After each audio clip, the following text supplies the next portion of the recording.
नमस्कार, सीएनबीसी आवाज मोतीलाल ओसवाल स्टूडियो में आप सभी का स्वागत है। भारतीय मार्केट्स के लिए एक अच्छी रिकवरी वाला दिन, फ्राइडे का सेशन। देखते हैं आखिरी का 1.5 घंटा कैसे रहता है, लेकिन शुरुआत करते हैं हेडलाइंस के साथ। 3 दिनों की गिरावट के बाद बाजार में शानदार रिकवरी। निफ्टी निचले स्तरों से करीब 300 पॉइंट सुधरकर 24,900 के करीब। निफ्टी बैंक में 700 पॉइंट से ज्यादा का उछाल। Mid cap small cap index में भी रिकवरी। बैंकिंग, एनबीएफसी और मेटल शेयरों में सबसे ज्यादा तेजी। तीनों सेक्टर इंडाइसेस करीब 1.5% चढ़े। मेटल स्टॉक्स में जेएसपीएल, एनएमडीसी और नाल्को 3% से ज्यादा भागे। अच्छे नतीजों के बाद एक्सिस बैंक में शानदार तेजी। शेयर करीब 6% उछाल के साथ बना एफएनओ का टॉप गेनर। दूसरी तिमाही में मुनाफा 18% तो ब्याज आय में 10% का उछाल। और विप्रो ने दूसरी तिमाही के नतीजों के साथ बोनस का किया ऐलान। 4% के उछाल के साथ वायदे का बना टॉप गेनर। वहीं ठीक ठाक नतीजों के बाद इन्फोसिस में दिखी मुनाफा वसूली। स्टॉक 4% से ज्यादा नीचे, लेकिन एलटीआई माइंट्री आज 6% से ज्यादा टूटा। सस्ते भाव पर सरकार से 20% कम गैस मिलने पर सिटी गैस डिस्ट्रीब्यूशन कंपनी में भारी बिकवाली। 10% से ज्यादा टूटे आईजीएल और एमजीएल। गुजरात गैस में भी दबाव। और आरबीआई के एक्शन के बाद मन्नपुरम फाइनेंस में 14% की बड़ी गिरावट। सब्सिडरी आशीर्वाद एमएफआई पर लोन सैंक्शन और डिस्पर्सल पर आरबीआई ने लगाई है रोक। ज्यादा ब्याज वसूलने का है आरोप। और कल आएंगे बैंकिंग दिग्गज एचडीएफसी बैंक और कोटक बैंक के नतीजे। करीब 14% रह सकती है एचडीएफसी बैंक की डिपॉजिट ग्रोथ। करीब 8% की लोन ग्रोथ मुमकिन। साथ ही टेक महिंद्रा के नंबर्स का रहेगा इंतजार।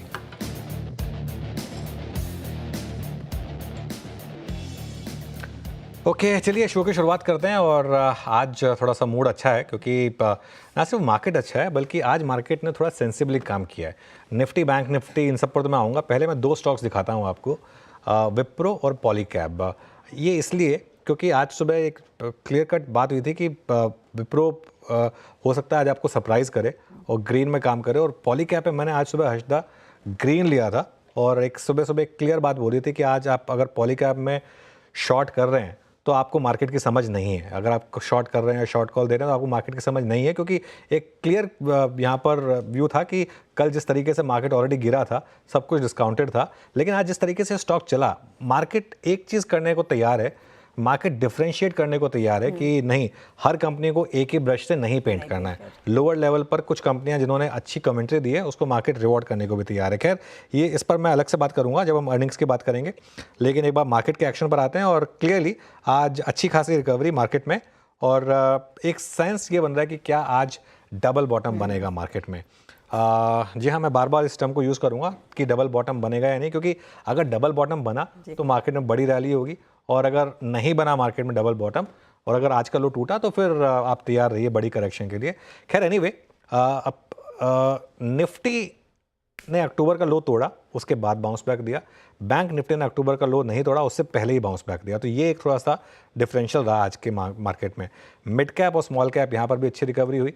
और अगर हम यहाँ पर डे हाई पर बंद हुए तो मेरा ये मानना है कि सेंटिमेंट सुधरेगा और अगले हफ्ते फिर पता चलेगा कि वाकई में वो मार्केट में बॉटम बना है या नहीं बना है। लेकिन आज का ट्रेडिंग सेशन तो बहुत अच्छा है। बहुत बढ़िया है, बहुत बढ़िया अनुज। और स्पेशली मुझे याद है जब ओपनिंग के पहले 1.5 घंटे में हम देख रहे थे, रिकवरी आ रही थी, लेकिन हर रिकवरी में बिकवाली भी हो रही थी। लोग वहां पर प्रॉफिट बुक कर रहे थे शायद। लेकिन अब जो कंसेंसस से तेजी बनी है, ये आज के क्लोज के लिए आई एम श्योर 800 के ऊपर का क्लोज भी पॉजिटिव माना जाए। इफ एट ऑल वो हाई छूता भी नहीं है, कंसिडरिंग आज सुबह में हम 600 के नीचे फिसले हैं। वो एब्सोल्युटली हर्षदा। अच्छा देखिए, एक चीज़ मैं बताऊं आपको, मार्केट में हर चीज़ में एक थ्योरी होती है और हर चीज़ में एक स्टॉप लॉस होता है और एक आपका व्यू होता है कि ये व्यू है। मेरा व्यू ये है कि ये मार्केट में करेक्शन चल रही है। करेक्शन जहाँ भी ख़त्म होगी वहाँ से मार्केट फिर चलेगा और वापस ऑल टाइम हाई लगाएगा। अब इसमें क्या होता है, इसमें हर किसी के बस की नहीं होता कि आप उसको उस हिसाब से ट्रेड कर सकें। मैं उसमें नहीं जा रहा हूँ जो कुछ क्रिमिनल माइंडेड लोग या कुछ छिछोरे लोग जो पेड कैंपेन में इन्वॉल्व हैं और वो अपनी जगह खुश हैं, उनकी लाइफ है, वो जो मर्ज़ी कर रहे हैं, खुश रहें। लेकिन अगर आप एक तरीके से इस मार्केट में काम कर रहे हैं, इस मार्केट में फिर भी पैसा बनाएं। और अगर इस मार्केट में आप पैसा नहीं बना पा रहे हैं तो कहीं ना कहीं आपको अपनी ट्रेडिंग स्ट्रैटेजी पर रीवर्क करने की ज़रूरत है। मैं एक चीज़ जो निफ्टी पर एक अप्रोच लेकर चल रहा हूँ वो इस समय ये है कि 24,950 से 25,000 ये एक स्ट्रॉन्ग रेजिस्टेंस का जोन है।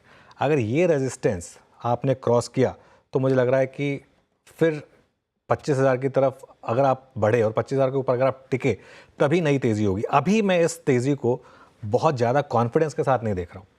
ठीक है, एक मार्केट ने अगर यहाँ पे मंडे को भी फॉलो थ्रू दिखा दिया, पहली बात तो आज यहाँ पे बंद होना ज़रूरी है, लास्ट का 1.5 घंटा बहुत क्रूशल है। उसके बाद मंडे को अगर मार्केट ने फॉलो थ्रू दिखा दिया और अगर ऊपर बंद हो गया तो ये माना जाएगा कि अब मार्केट आगे चलने के लिए तैयार है। एनीवे मेरा व्यू अभी भी वही है जो शुरू से रहा है कि इस साल हम एक बार और नया ऑल टाइम हाई लगाएंगे।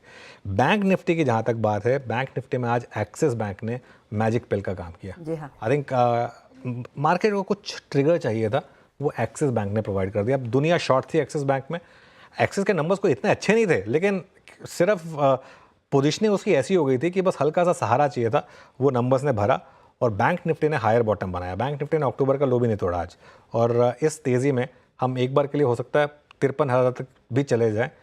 तो अगर आपको कोई एक इंडेक्स फेवर करना है तो मेरे ख्याल से बैंक निफ्टी बेटर पोजीशन है अब कंपेयर टू निफ्टी, क्योंकि इसने क्लियरली एक हायर लो बनाया। अब देखते हैं हायर हाई बनाएगा या नहीं बनाएगा बैंक निफ्टी। तो निफ्टी बैंक और निफ्टी से एक बहुत तगड़ा मूव देखने को मिला है आज। थोड़ा सा सांत्वना मिली है क्योंकि पूरे हफ्ते डर लग रहा था कि एक के बाद एक नीचे हम फिसल ही रहे हैं। लेकिन अनुज, कल जो हमने देखा जिस तरह का रिएक्शन वो, और बजाज ऑटो के नंबर्स आई एम गेसिंग ठीक थे, वो कमेंट्री से मार्केट पूरी तरह से आप कह सकते हैं वो फियर फैक्टर लौटा। अब वो क्या बहुत ओवर रिएक्शन था, जैसे कहते हैं कि बहुत अति हो गई, क्या वह था? और बाकी नंबर्स में फिर अब कैसे पढ़ना चाहिए, अभी बैक टू नॉर्मल? देखिए, उसमें भी एक चीज़ मैं आपको फिर बताता हूँ। अब HDFC बैंक एक साल के चार्ट में अभी भी आपको डबल दिखाई देगा, तो स्टॉक भागा बहुत था। तकलीफ ये भी तो होती है ना कि पोजीशनिंग जो होती है, अब जैसे क्या एक्सिस के नंबर इतने अच्छे थे कि 6% ऊपर भागे, और HDFC क्या बजाज के नंबर इतने खराब थे कि स्टॉक 12% गिरे? परहैप्स नहीं। लेकिन कल एक चीज़ तो होती, कल थोड़ा सा तो लग रहा था कि क्या मार्केट में अति हुई है। कल मुझे लग रहा है कि थोड़ा सा, चलिए ठीक है, एक बार के लिए आपको बजाज ऑटो को पीटना था, समझ में आया। उसके चक्कर में TVS को पीटना, हीरो को पीटना, बाकी सारे मारुति, टाटा मोटर्स, महिंद्रा सबको पीट डालना, वो मुझे लग रहा है कि थोड़ा सा ज़्यादा हो गया था। ठीक है, एक और चीज़, पॉलीकैब देखिए, अब मुझसे भी बात की थी कि पॉलीकैब कल हैवेल्स गिरा, उसके चक्कर में पॉलीकैब भी गिरा, लेकिन आज पॉलीकैब में रिकवरी आ गई और देखिए डे हाई पर आ गया ये। ऐसे आपको और भी कई स्टॉक्स दिखाई देंगे जो लोअर लेवल से रिकवर कर रहे हैं। आगे के नंबर्स बहुत इंपॉर्टेंट है। अब अर्निंग सीजन में आगे नंबर्स किस तरीके से आते हैं, ये थोड़ा सा जानना मेरे लिए बहुत ज़रूरी होगा। और इनफैक्ट उसका एक पेज तो हम कल ही देख लेंगे, वो HDFC बैंक और कोटक महिंद्रा बैंक के नतीजों के साथ। चलिए, हमारे जानकार तैयार हैं, उनसे भी बात करेंगे। फटाफट से मैं आपको दिखा देती हूँ कि कहाँ कहाँ से रिकवरी आई है, दरअसल किन स्टॉक्स के बल पर हम ये डे लो से एक बहुत शार्प रिकवरी दिखा पाए हैं निफ्टी में। तो ट्रेंडिंग काउंटर्स में सबसे पहले उस स्क्रीन पर तेजी वाले स्टॉक्स ही आने वाले हैं। इसमें आप गौर करेगा, एक्सिस बैंक है ही, विप्रो आज का टॉप परफॉर्मर है 4% के गेंस के साथ। कल की बिकवाली से रिकवर होता हुआ आयशा और फिर हिंडाल्को में तेजी की पोजीशंस बनती हुई दिखाई दी हैं। साथ ही अगर आप गौर करें, JSPL, M&M finance, MCX, NMDC ये ट्रेड्स हैं जो तेजी में बैठे हैं। हालांकि मंदी का भी ट्रेड बना है। इन्फोसिस आज 4.5% नीचे है। नेस्ले में बिकवाली जारी है। ब्रिटानिया में बिकवाली का सिलसिला हावी है। एशियन पेंट्स भी थोड़ा सा नरम ही आपको दिखाई देगा। मनप्पुरम फाइनेंस में झटका ज़रूर लगा है। LTI माइंट्री में एक तगड़ा नॉक बना, और MGL, IGL वो ऑफ कोर्स वो गैस का आवंटन थोड़ा सा कम हो रहा है, तो उसका एक इम्पैक्ट आज भी कायम है। तो 2 दिनों में इन स्टॉक्स में खासा करेक्शन। चलिए, हमारे जानकारों को जोड़ लेते हैं और उनसे पूछते हैं कि यहाँ पर अब क्लोजिंग के लिए क्या रणनीति होगी। ओम कैपिटल के राजेश अग्रवाल हमारे साथ हैं। फिर टेक्निकल्स पर बात करेंगे प्रकाश गाबा, मानस जायसवाल, राजेश सातपुते, रचना वैद, कविता जैन और स्नेहा सेठ से। 2:15 बजे यतिन आपको बताएंगे आज के बड़े एक्सीडेंट्स क्या क्या हुए हैं। 2:20 पर कॉर्पोरेट स्कैन में कीस्टोन रियल्टर्स के चेयरमैन और MD बमन रुस्तम ईरानी हमारे साथ जुड़ने वाले हैं। फिर 2:30 बजे निमिष को जोड़ेंगे, जोमेटो का जो मेगा फंड रेजिंग का प्लान है उसका पर और डिटेल आपके लिए पेश करेंगे। 2:35 पर यतिन से जानेंगे HDFC बैंक और कोटक के नंबर्स से क्या एक्सपेक्टेड है, कल याद रखिएगा ये नतीजे आएंगे। फिर 2:45 पर कंचना आपको बताएंगी टेक महिंद्रा, जिसके भी नतीजे कल आने वाले, और सोमवार को अल्ट्राटेक के नंबर से क्या एक्सपेक्ट कर रहा है मार्केट। 2:50 में एलेक्सा इक्विटीज़ के डायरेक्टर दीपन मेहता हमारा साथ देने वाले हैं। फिर BT ST STBT ट्रेड्स और क्लोजिंग की रणनीति और क्लोज की तरफ बढ़ेंगे। ओके, चलिए फिर अब हमारे पैनल के पास चलते हैं और ट्रेड्स लेना शुरू करते हैं। गुड आफ्टरनून गाबा सर, बताइए आपका ट्रेड इस समय का। Good afternoon to you. Stock जो पसंद है मुझे इस वक्त वो है HDFC लाइफ। यहाँ पर स्ट्रेंथ है, 742 के आसपास ट्रेड कर रहा है, स्टॉक होगा 738, करीब ₹5 का स्टॉप लॉस है। ऑन द अपसाइड जो फर्स्ट टेक्निकल टारगेट है 750, फिर 760 पॉसिबल है HDFC लाइफ में, क्योंकि स्ट्रक्चरली इसमें एक स्ट्रेंथ नजर आती है HDFC लाइफ। ओके, 750 की तरफ बढ़ता हुआ HDFC लाइफ बाई साइड का ट्रेड। रचना जी गुड आफ्टरनून, बताइए आपका ट्रेड। जी गुड आफ्टरनून। आज बहुत सारे स्टॉक्स में ग्रीन कलर तो हमने देखा है। अब यहाँ चुनने वाली ये बात है मेरे लिए कि कहाँ पे खाली एक पुलबैक है और कहाँ पे एक्चुअल रिवर्सल दिख रहा है। तो ये रिवर्सल की जहां तक बात है वो मुझे एक विप्रो के काउंटर में दिखा है। आज का तो टॉप गेनर है ही, लेकिन यहाँ पे अपसाइड पे और स्पेस अवेलेबल है जो यहाँ पे आने वाले दिनों में और हफ्तों में फ्रक्टिफाई हो सकती है ऑन द अपसाइड। तो विप्रो के फ्यूचर्स को हम लॉन्ग करेंगे with stop loss of 545 and ऊपर की साइड पे हमारा टारगेट होगा 570 एंड 575। ओके, विप्रो यहाँ पर एक बाय कॉल रचना जी की तरफ से। मानस गुड आफ्टरनून। मानस, आपकी trade. Good afternoon Anuj ji. तो देखिए, एशियन पेंट्स पे बिकवाली करने का ट्रेड लेना है। एशियन पेंट्स में हमने कंसोलिडेशन देखा था, लेकिन आज एक फ्रेश ब्रेकडाउन 200 मूविंग एवरेज के नीचे हुआ है। एशियन पेंट्स के फ्यूचर में बिकवाली करने की राय रहेगी। स्टॉप लॉसेस 3046 माफ करिएगा 3046 के स्टॉप लॉस से इसके फ्यूचर में बिकवाली करेंगे और टारगेट सेट करेंगे 2950 के। अगर चाहे तो 300 वाला पुट ऑप्शन ले सकते हैं। 52 रुपीज के आसपास ट्रेड हो रहा है। इसमें 39 के स्टॉप लॉस से बिकवाली करिए, माफ करिए खरीदारी करिए 39 के स्टॉप लॉस से इस ऑप्शन में, 3000 के पुट ऑप्शन में, और 75 के टारगेट से। ओके, तो 3000 का पुट लेने की सलाह यहाँ पर। एशियन पेंट वीक है काउंटर, आप एक मंदी का ट्रेड कैरी कर सकते हैं। स्नेहा नमस्कार, बताइए आपका ट्रेड क्या रहेगा। नमस्ते हर्षदा। अगर आप देखें बैंकिंग स्पेस में आज काफी अच्छी रिकवरी है, तो PSU बैंक में से SBI अकाउंट तो मुझे काफी अच्छा लग रहा है। काफी टाइम से कंसोलिडेट कर रहा था, जहाँ पे 810 के आसपास एक हर्डल था। लास्ट 2 दिनों में स्टॉक ने सरपास किया ये लेवल्स, और आज अगर आप देखें तो कॉल्स में भी काफी अच्छी फाइटिंग है। तो मेरा मानना है यहाँ से और तेजी कंटिन्यू हो सकता है। तो 804 का एक स्टिक स्टॉप लॉस लगा के यहाँ पे लॉन्ग करना है for the target of 845। Okay, तो ये हो गई SBI पर कॉल इस समय। अब राजेश सतपुते के पास चलते हैं, उनकी ट्रेड बाकी। राजेश जी गुड आफ्टरनून, आपकी trade. Very good afternoon Anuj ji, and good afternoon everyone. Anuj ji, मैंने जितने भी लिस्ट में रखे थे सब कवर हो चुके हैं, एक बचा है, दैट इज डॉक्टर रेड्डीज। मुझे लगता है कि डॉक्टर रेड्डीज में जिस तरह से कल एक ट्रेंड रिवर्सल था और कल का दिन थोड़ा पॉज था और आज यहाँ पे रिकवरी, तो जिस तरह से ये स्ट्रेंथ दिखा रहा है, तो देखिए डॉक्टर रेड्डीज बाय करना है 6720 के स्टॉप लॉस के साथ। फ्यूचर की बात कर रहा हूँ मैं।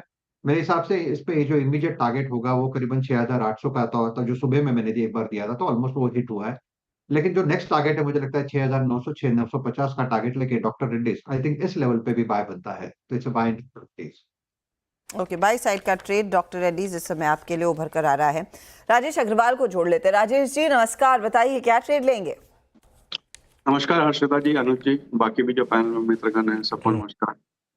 ट्रेड के लिहाज से बात की जाए तो हम देख रहे हैं कि मेटल्स में बड़ी भारी रिकवरी चल रही है, बैंकिंग में रिकवरी चल रही है। तो इस दो सेक्टर में एक स्टॉक अगर चुनना हो तो मैं समझता हूँ HDFC बैंक के साथ जाना चाहिए। अंडर परफॉर्म किया है पूरे मार्केट को, नो डाउट, बावजूद इसके कि दुनिया का एक सबसे बड़ा बैंक हो गया मर्जर के बाद, इतनी बड़ी साइज हो गई, इनकी जितनी भी सब्सिडरीज है, चाहे वो एर्गो हो, लाइफ हो, सिक्योरिटीज हो, सब अच्छा खासा परफॉर्म कर रही हैं। अगले साल FY26 में हमारे अनुमान से 80,000 करोड़ रुपए का प्रॉफिट डिक्लेयर करेगी। एसेट क्वालिटी स्टेबल है। थोड़ी दिक्कतें NIM और क्रेडिट अपटेक को लेकर के है, जो कि सिर्फ इस बैंक के साथ नहीं है, सारे ही बैंकों के साथ है। हमें लगता है कि थोड़ी सी मध्यम से लंबी अवधि के लिए यहाँ ध्यान देना चाहिए। और शॉर्ट टर्म की भी बात की जाए तो 1720 1730 के टारगेट हो सकते हैं, but this is very short term. But मेरे हिसाब से इसमें थोड़ी सी 6-8 महीने की अवधि के साथ डिलीवरी लेनी चाहिए। HDFC बैंक में डिलीवरी ले सकते हैं। राजेश जी गुड आफ्टरनून, आपसे व्यू लेना चाहूँगा सिटी गैस डिस्ट्रीब्यूशन स्टॉक्स पर। आज जिस तरीके की पिटाई हुई, महानगर गैस, IGL, क्या ये डी रेटिंग के कैंडिडेट्स हैं या फिर इन लेवल्स पे बाय करें? देखें जो इनके गैस आती हैं उससे कटौती के कारण से आई हैं।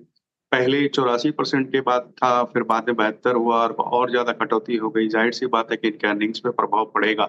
अब ये देखना होगा कि ये जो बाज़ार से ऊँचे दाम पे गैस खरीदेंगे, उसको ये पास ऑन कर पाएँगे कि या नहीं कस्टमर को, वॉल्यूम ग्रोथ कैसे आएगी, ऐसी बहुत सी चीज़ें देखने लायक होगी। लेकिन कुछ बयानात मैनेजमेंट के ऐसे आए कि जैसे करीब कुछ कट आएगा मार्जिन्स पे दे, और हमारा खुद का ये अनुमान है करीब 20-22% का इनको दिक्कत आएगी बॉटम लाइन पे। लेकिन अगर आप मार्केट में गिरावट देखो कल की और आज की लेकर के, तो मुझे लगता है कि नेगेटिव्स डिस्काउंट हो चुके हैं। हो सकता है कि मौजूदा स्तर से 2-4% और गिर जाए, बट इस वक्त हमें लगता है कि महानगर गैस खास करके वहाँ पे एक खरीदारी का मौका बनता है। इस वक्त थोड़ा-सा दिक्कत ये भी है कि महाराष्ट्र में इलेक्शन के कारण से कुछ प्राइस हाइक्स इस वक्त अलाउ नहीं हो सकता है कि थोड़ा इलेक्शन तक इंतज़ार करना पड़े। लेकिन एक अच्छी बाइंग अपॉर्चुनिटी महानगर गैस में बन रही है। एक अच्छी अपॉर्चुनिटी एमजीएल में ज़रूर बन रही है, लेकिन हाँ, वो इलेक्शन का तो पेच फंस ही रहा है। जब तक वो नहीं पार होता स्पीड ब्रेकर, शायद ही कंपनी प्राइस हाइक ले पाएगी। और लेना भी तो होगा। अनुज, एक रिपोर्ट आई थिंक जेफरीज की मेंशन करी थी, 6 से 8 रुपए की रेंज में वो प्राइस हाइक लेना होगा। अब तक इन्होंने जब भी प्राइस हाइक्स लिए है वो फ्रैक्शंस में ही हुआ है, 2-2.5 रुपए एट द मोस्ट। हर्षदा, मामला सारा वहीं पे है कि पास थ्रू तो हो जाएगा और पाइप नेचुरल गैस में कोई दिक्कत भी नहीं है, वो हमको भरना पड़ेगा। लेकिन जो सीएनजी वाला मामला है, हाँ, उसमें जो गाड़ियों वाला मामला है, उसमें फिर वो डीजल के मुकाबले और at a time when Brent prices नीचे आ रहे हैं, तो आगे जाके हो सकता है कभी ना कभी तो डीजल प्राइस भी कट होने चाहिए। तो या तो गवर्नमेंट की पॉलिसी हो कि नहीं डीजल के प्राइस भी यहाँ नहीं कट होंगे, उल्टा और एक्साइज बढ़ाई जाएगी। अनलेस ऐसा हो तो या तो मार्जिन पे कॉम्प्रोमाइज़ करिए आप। लेकिन एक चीज़ तो क्लियर है, ये स्टॉक्स की जो फंडामेंटल स्टोरी चली आ रही थी वन वे वाली, वो कुछ हद तक उस पर ब्रेक लगा है।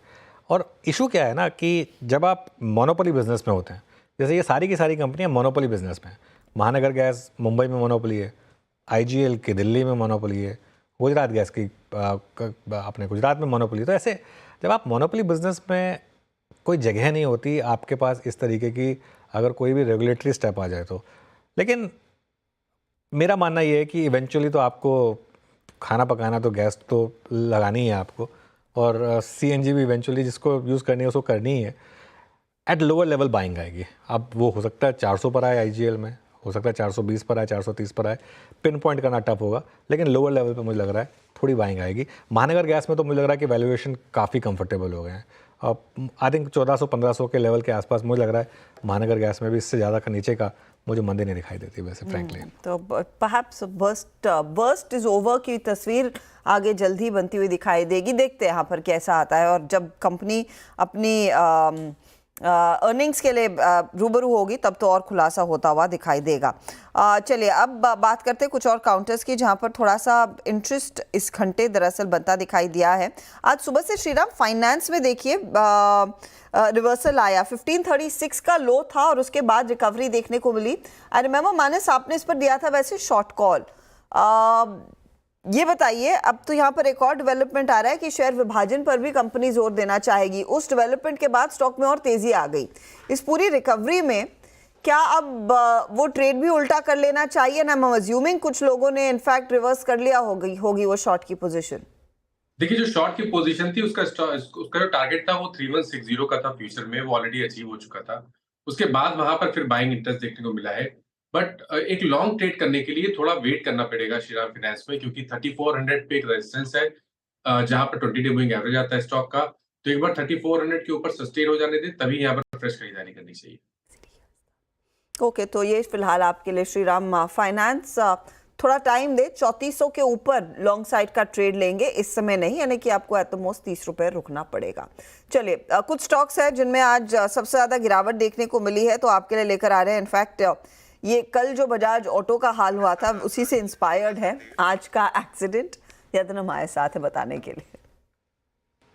यतिन, तो जहाँ तक कि एक्सीडेंट ऑफ द डे का सवाल है, जैसे आपको नाम सजेस्ट कर रहा है, दो ऐसे सेक्टर्स हैं जहाँ एक दिक्कत वाली ट्रेड हो रही है।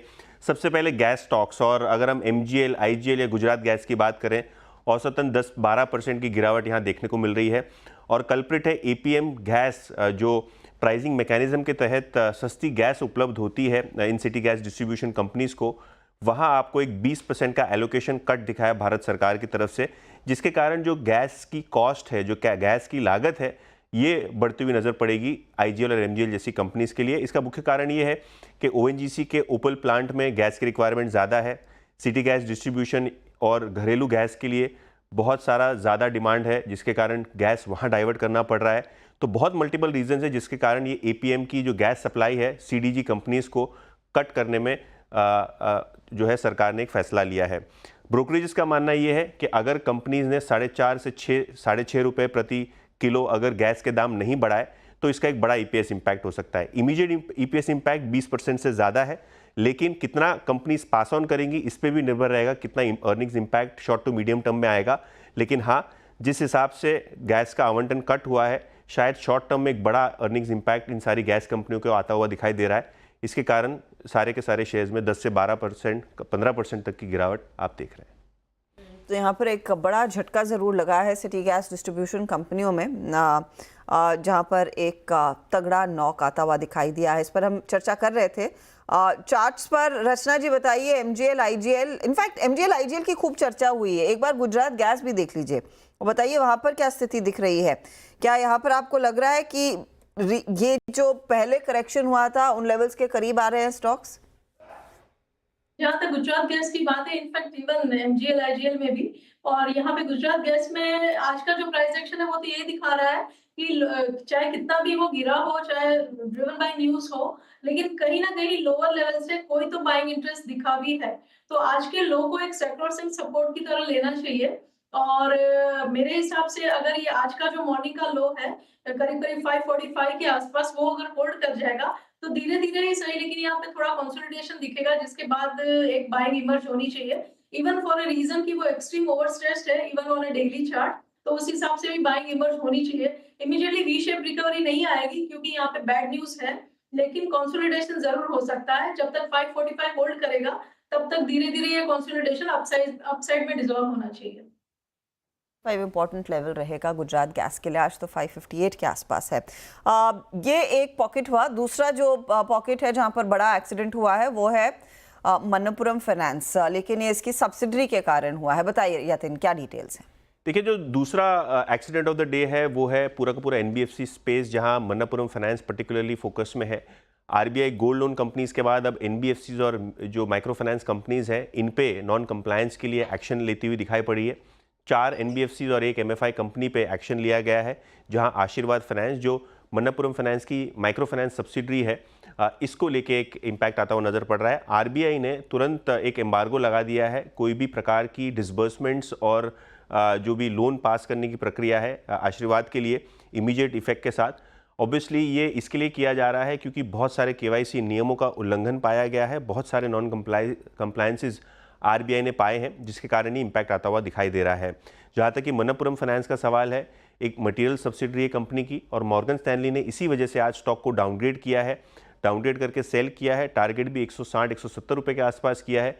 और मॉर्गन स्टैनली का मानना ये है कि जिस हिसाब से जो एमएफआई स्पेस में इतने बड़े क्रैकडाउन की बातें आ रही हैं, आरबीआई के नॉन कंप्लायंस की चीज़ें आ रही हैं, तो लगभग 20% का ईपीएस इम्पैक्ट आ सकता है, एक बड़े ग्रोथ का इम्पैक्ट आ सकता है, जिसके कारण वो शेयर को आज डाउनग्रेड कर रहे हैं। और ओवरऑल आरबीआई की जो इश्यूज़ हैं इसको 6-12 महीने तक लग जाते हैं सुलझने में, जिसके कारण आज एक रेगुलेटरी हैंगओवर के चलते मनप्पुरम फाइनेंस का शेयर लगभग 15% नीचे है। शुक्रिया। तो ये इस समय में बड़ा इम्पैक्ट मनप्पुरम पर। राजेश अग्रवाल जी, मनप्पुरम खरीदें क्या इस लेवल पर?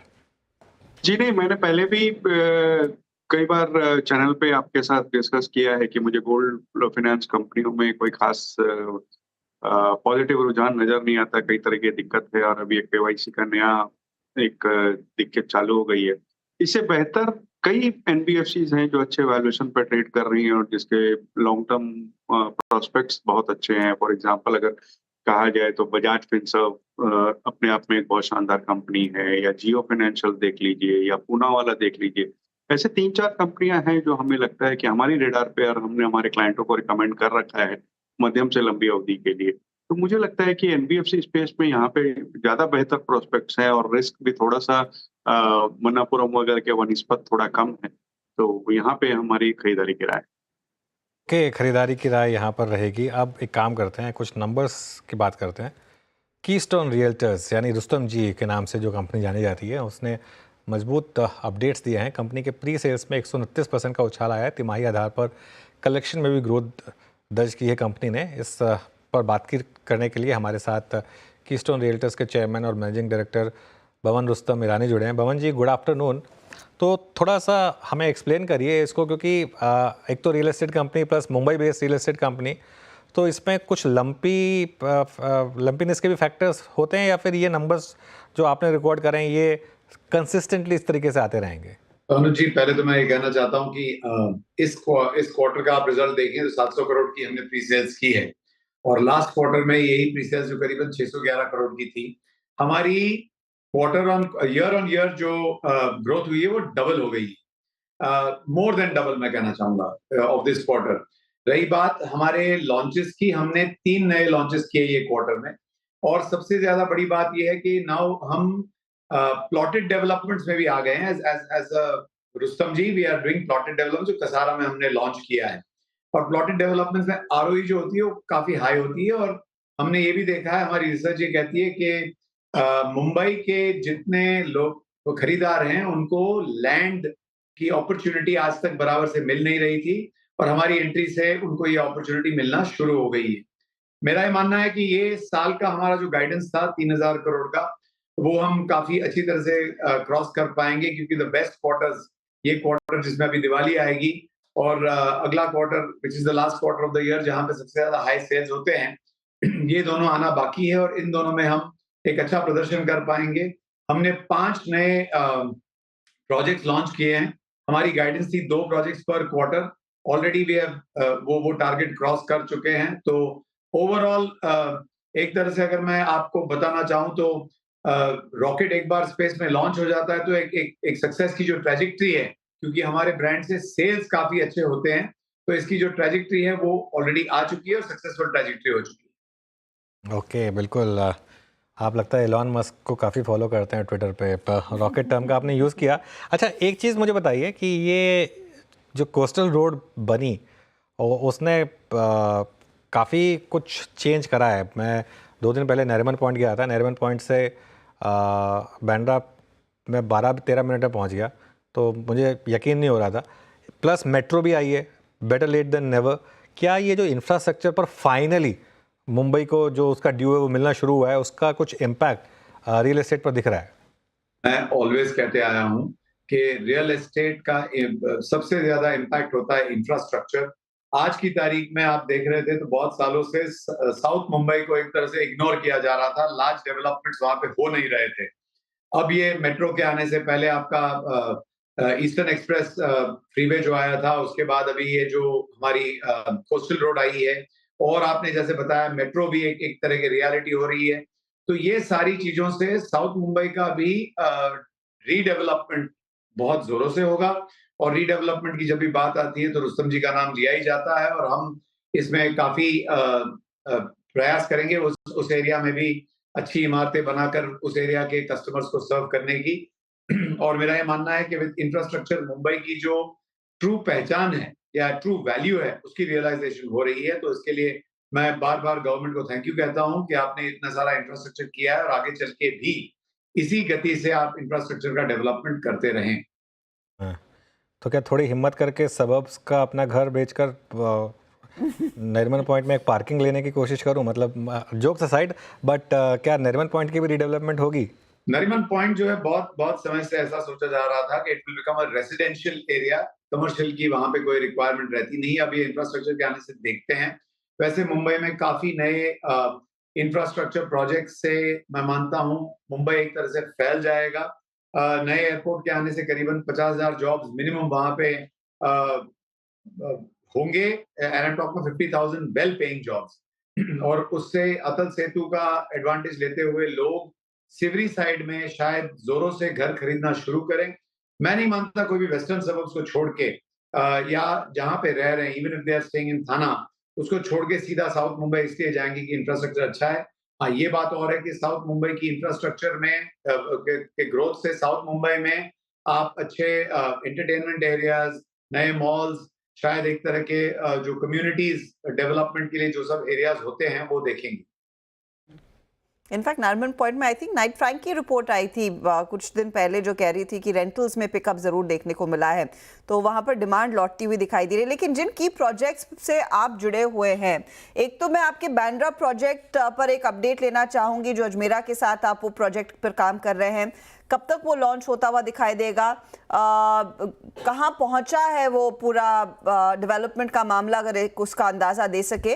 और कई दूसरी भी पॉकेट्स में आपने आइडेंटिफाई कर ली थी प्रॉपर्टीज जिसमें आप रीडेवलपमेंट में उतरेंगे, तो लार्जली रीडेवलपमेंट आपके लिए किस तरह के रेवेन्यू जनरेट करने वाला है इन द कमिंग ईयर? तो thank you Harshada ji. Basically जो हमारी बांद्रा वेस्ट की एक प्रॉपर्टी है जहाँ पे अजमेर और हम साथ में जुड़े हुए हैं, वहाँ पे उसकी पूरी डिजाइन फाइनलाइज हो गई है। और आप जानते थे कि वो प्रोजेक्ट वाज अ प्रोजेक्ट जो स्टक प्रोजेक्ट्स के लिस्ट में था। वहाँ पे हमने एक पूरी नई स्फूर्ति के साथ एक नई स्फूर्ति भरी है उस लोकेशन में, और हमारा ये मानना है कि with in the next 6 months वो प्रोजेक्ट को will see the light of day. अब रही बात, आप बता रहे थे कि कहाँ कहाँ हम रीडेवलपमेंट करते हैं, तो as a matter of fact हमारी रीडेवलपमेंट सबसे ज्यादा वेस्टर्न बेल्ट में रही थी। मैंने आपको लास्ट टाइम भी बताया था कि even on the eastern suburbs हम अभी काफी जोरों शोर से रीडेवलपमेंट करेंगे। हमारी एक प्रोजेक्ट जो है बड़ी जल्दी लॉन्च होने वाली है, जिस going to have golf course views in Chembur. तो उस पे हम काफी ध्यान दे रहे हैं, because that will be a game changer for that entire area. And south Mumbai की तरफ भी सिवरी, जहां पे मैं बता रहा हूँ आपको, जहां पे इंफ्रास्ट्रक्चर की सबसे ज्यादा ग्रोथ हो रही है, अटल सेतु आ गया है, आप देखेंगे वर्ली सिवरी कनेक्टर बन रहा है। ये सब बनते बनते लेट से 3-3.5 साल में वो पूरा एरिया एक तरह का बजिंग एरिया हो जाएगा। तब जाके हमारी वहां की प्रोजेक्ट्स भी रेडी हो गई होंगी, ऐसा हमारा मानना है, नियरली रेडी हो गई होंगी। और जहां तक रीडेवलपमेंट का मामला है, आप जानते हो कि 2000 से हम रीडेवलपमेंट में लगे हुए हैं, और हम शायद एक वो कंपनी है जिसने करीबन 2000 से ज्यादा फैमिलीज, यानी 10,000 से ज्यादा लोगों को रिहेबिलिटेट किया है। और this is our calling, this is the time. Mumbai पूरा रीडेवलपमेंट में लगा हुआ है, and we are one of those with the maximum, जिसे कहते हैं एक्सपीरियंस, जिससे हम ये रीडेवलपमेंट को अच्छी तरह से कर पाए और वहां पे रहने वालों को और नए परचेसर्स को, दोनों को एक बेस्ट एक्सपीरियंस देने का प्रयास कर रहे हैं। मैं आपसे एक और चीज पूछना चाहूंगी, जब दिल्ली में सारे प्रीमियम प्रोजेक्ट्स लॉन्च होते हैं वो एक दिन में ही सोल्ड आउट होते हैं, क्या मुंबई में भी इस तरह का एक्सपीरियंस कर रहे हैं क्या आप लोग? एंड किस तरह की प्रीमियम प्राइसिंग इस समय प्रोवेल कर रही है? आपका सवाल काफी ओपन एंडेड है। वैसे दिल्ली में मेरे कोई प्रोजेक्ट है नहीं, और नहीं, but I'm sure you've heard about all the other projects that get sold out within hours. Absolutely, and I must say उसकी वजह से ही एक जो करंट या जोर कहते हैं उस एरिया में आ गई है, and lots of good developers, good developments वहां पे शुरू करेंगे। और मेरा ये मानना है the north has got its own energy, जिससे वहां पे ग्रोथ होना ही है। एंड रही बात मुंबई की, आई डोंट थिंक मुंबई में कोई भी ऐसा प्रोजेक्ट ओवरनाइट बिक जाता है, और मुंबई के डेवलपर्स वो शायद करे भी नहीं, बिकॉज हमारी जो बिजनेस प्लान के हिसाब से होता है वो करीबन 35 से 40% हम लॉन्च पे, यानी लॉन्च के 6 महीने में बेच देते हैं। और हमने देखा है कि रुस्तम जी में हमने काफी अच्छी हद तक ऐसा ही किया है। और 40% लगभग हम through the life of the project, लंबी बड़ी इमारतें होती हैं तो 3.5-4 साल लग जाते हैं, 40% हैपेंस ड्यूरिंग द प्रोजेक्ट। और रही बात लास्ट 10-15-20% की, तो वो क्लोजर टू कंप्लीशन या नियरिंग आफ्टर कंप्लीशन इमीडिएटली बेच डालते हैं। इससे आप देखेंगे तो इन्फ्लेशन प्रेशर जो आता है उसको अच्छी तरह से कंट्रोल में किया जा सकता है, प्लस कंटिन्यूअली प्रोजेक्ट में एक स्फूर्ति रहे और प्रोजेक्ट कंटिन्यूअसली प्राइस अप्रिशिएट हो in the life of the project. मैं नहीं चाहता हूं कि बहुत जोरदार ऐसा कर्व रहे, बट वेरी इंपॉर्टेंट कि प्रोजेक्ट जब से शुरू होता है तब से जब कंप्लीट होता है उसमें एटलीस्ट 25% या 20% की एक इंप्रूवमेंट होनी चाहिए, depending how much time it takes. तो इससे जिसने पहले खरीदा है उसको भी एक साहस रहता है, and he is also happy है। चलिए, बहुत बहुत शुक्रिया आज हमारे साथ जुड़ने के लिए पवन जी, और ऑल द बेस्ट आपको। Thank you. तो ये बात हो गई कीस्टोन डेवलपर्स की। राजेश जी, कोई व्यू है क्या स्टॉक पर या किसी और रियल एस्टेट स्टॉक पर? देखिए, पिछले कुछ दिनों से, खास करके कोविड के बाद से अगर आप देखें तो real estate as a sector ने आश्चर्यजनक रूप से तेजी दिखाई है। प्री सेल्स हो रहे हैं, जैसे हर्षदा जी बता रही थी, ओवरनाइट सेल्स हो रही है, खास करके लग्जरी अपार्टमेंट्स में तो बहुत ज्यादा डिमांड निकल कर आई है। अक्रॉस द कंट्री कई शहरों में ऐसा हो रहा है, तो ये अपने आप में दिखा रहे हैं कि डिमांड कितनी हाई है। दूसरे अगर आप देखो तो लग्जरी प्रोजेक्ट्स की डिमांड बढ़ी है कोविड के बाद, बड़े स्पेसेस की डिमांड बढ़ी है। 1 बिलियन स्क्वायर फीट के आसपास का सेल्स पिछले साल हुआ था और मुझे लगता है इस बार 12% के आसपास की वॉल्यूम ग्रोथ आएगी। तो ऐसे हालात में, और खास करके ऐसे हालात में जहां बहुत सी कंपनियों ने अपने डेट लेवल्स कम किए हैं, इन्वेंट्री लेवल प्राय कंपनियों में कम है, तो कुछ इन्वेस्टमेंट तो बनता है। हमारी जो अपनी पसंद है इस सेक्टर में वो गोदरेज प्रॉपर्टीज है, मैक्रोटेक है और सोवा डेवलपर्स है। तो ये 3 ऐसे कंपनियां हैं जहां हमने हमारे क्लाइंटों को रिकमेंड कर रखा है। ओके, बिल्कुल। हर्षिता वैसे काफ़ी इंटरेस्टेड थी बैंड्रा प्रोजेक्ट में, तो काफी प्राइम लोकेशन पर है अनुज, जिसमें आप उस तरफ जाओ तो देखते ही बनता था कि ये कब डेवलप होगा। अब काफी एक्साइटिंग, अब मैं देख रही हूँ वहाँ पर प्राइसिंग क्या होगी, क्योंकि पूरा हुलिया बदल रहा है बैंड्रा। वो ईस्ट वाला जो नहीं, ये वेस्ट वाला है। ये पाली रोड वाला जो है वहाँ पर, ये उस प्रोजेक्ट की बात हो रही थी। आई थिंक बैंड्रा ईस्ट में इनकी काफी प्रोमिनेंट प्रॉपर्टीज काफी हैं। ये पाली हिल वाला प्रोजेक्ट है जिस पर अजमेरा के साथ टाई अप हुआ है।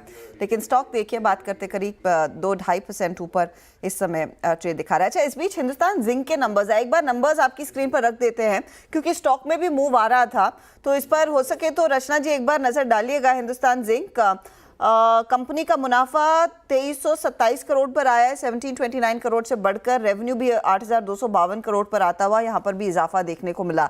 एक मूव आया, करीब 513 तक के लेवल्स देखने को मिले थे, 520 तक गया था इनफैक्ट।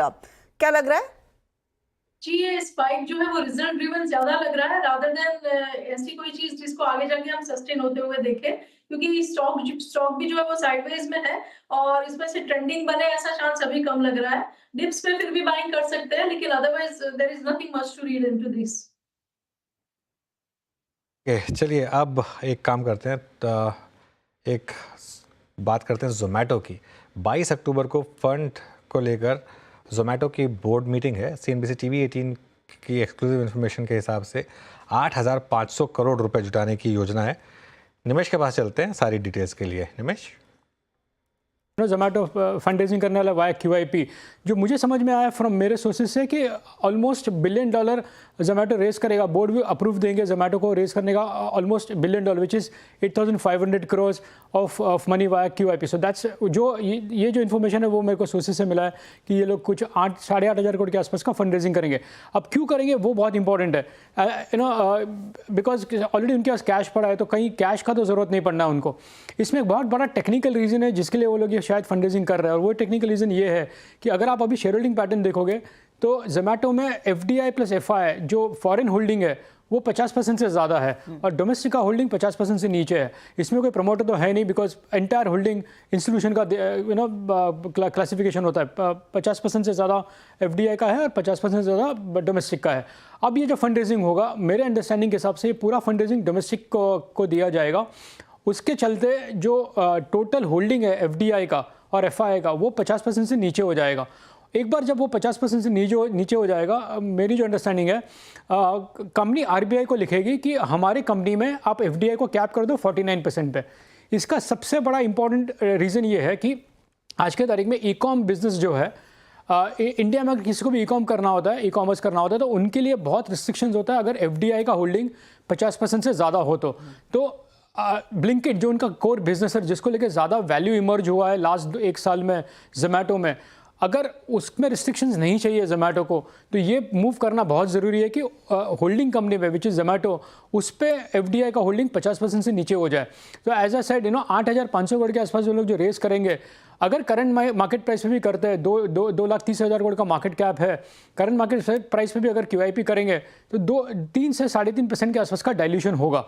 अब जब ये डाइल्यूशन होगा तो ऑटोमेटिकली FDI प्लस FI का होल्डिंग 50% से नीचे हो जाएगा। वो एक बहुत बड़ा ट्रिगर होगा ऑटोमेटिकली उनको FDI रिस्ट्रिक्शंस में से निकलने के लिए फॉर द ब्लिंकिट बिजनेस, जहाँ पे उनको बहुत ज़्यादा ग्रोथ दिखता है और बहुत सारी चीज़ें उनको करनी है। ओके निमेश, चलिए तो ये समय जोमेटो पर खबर।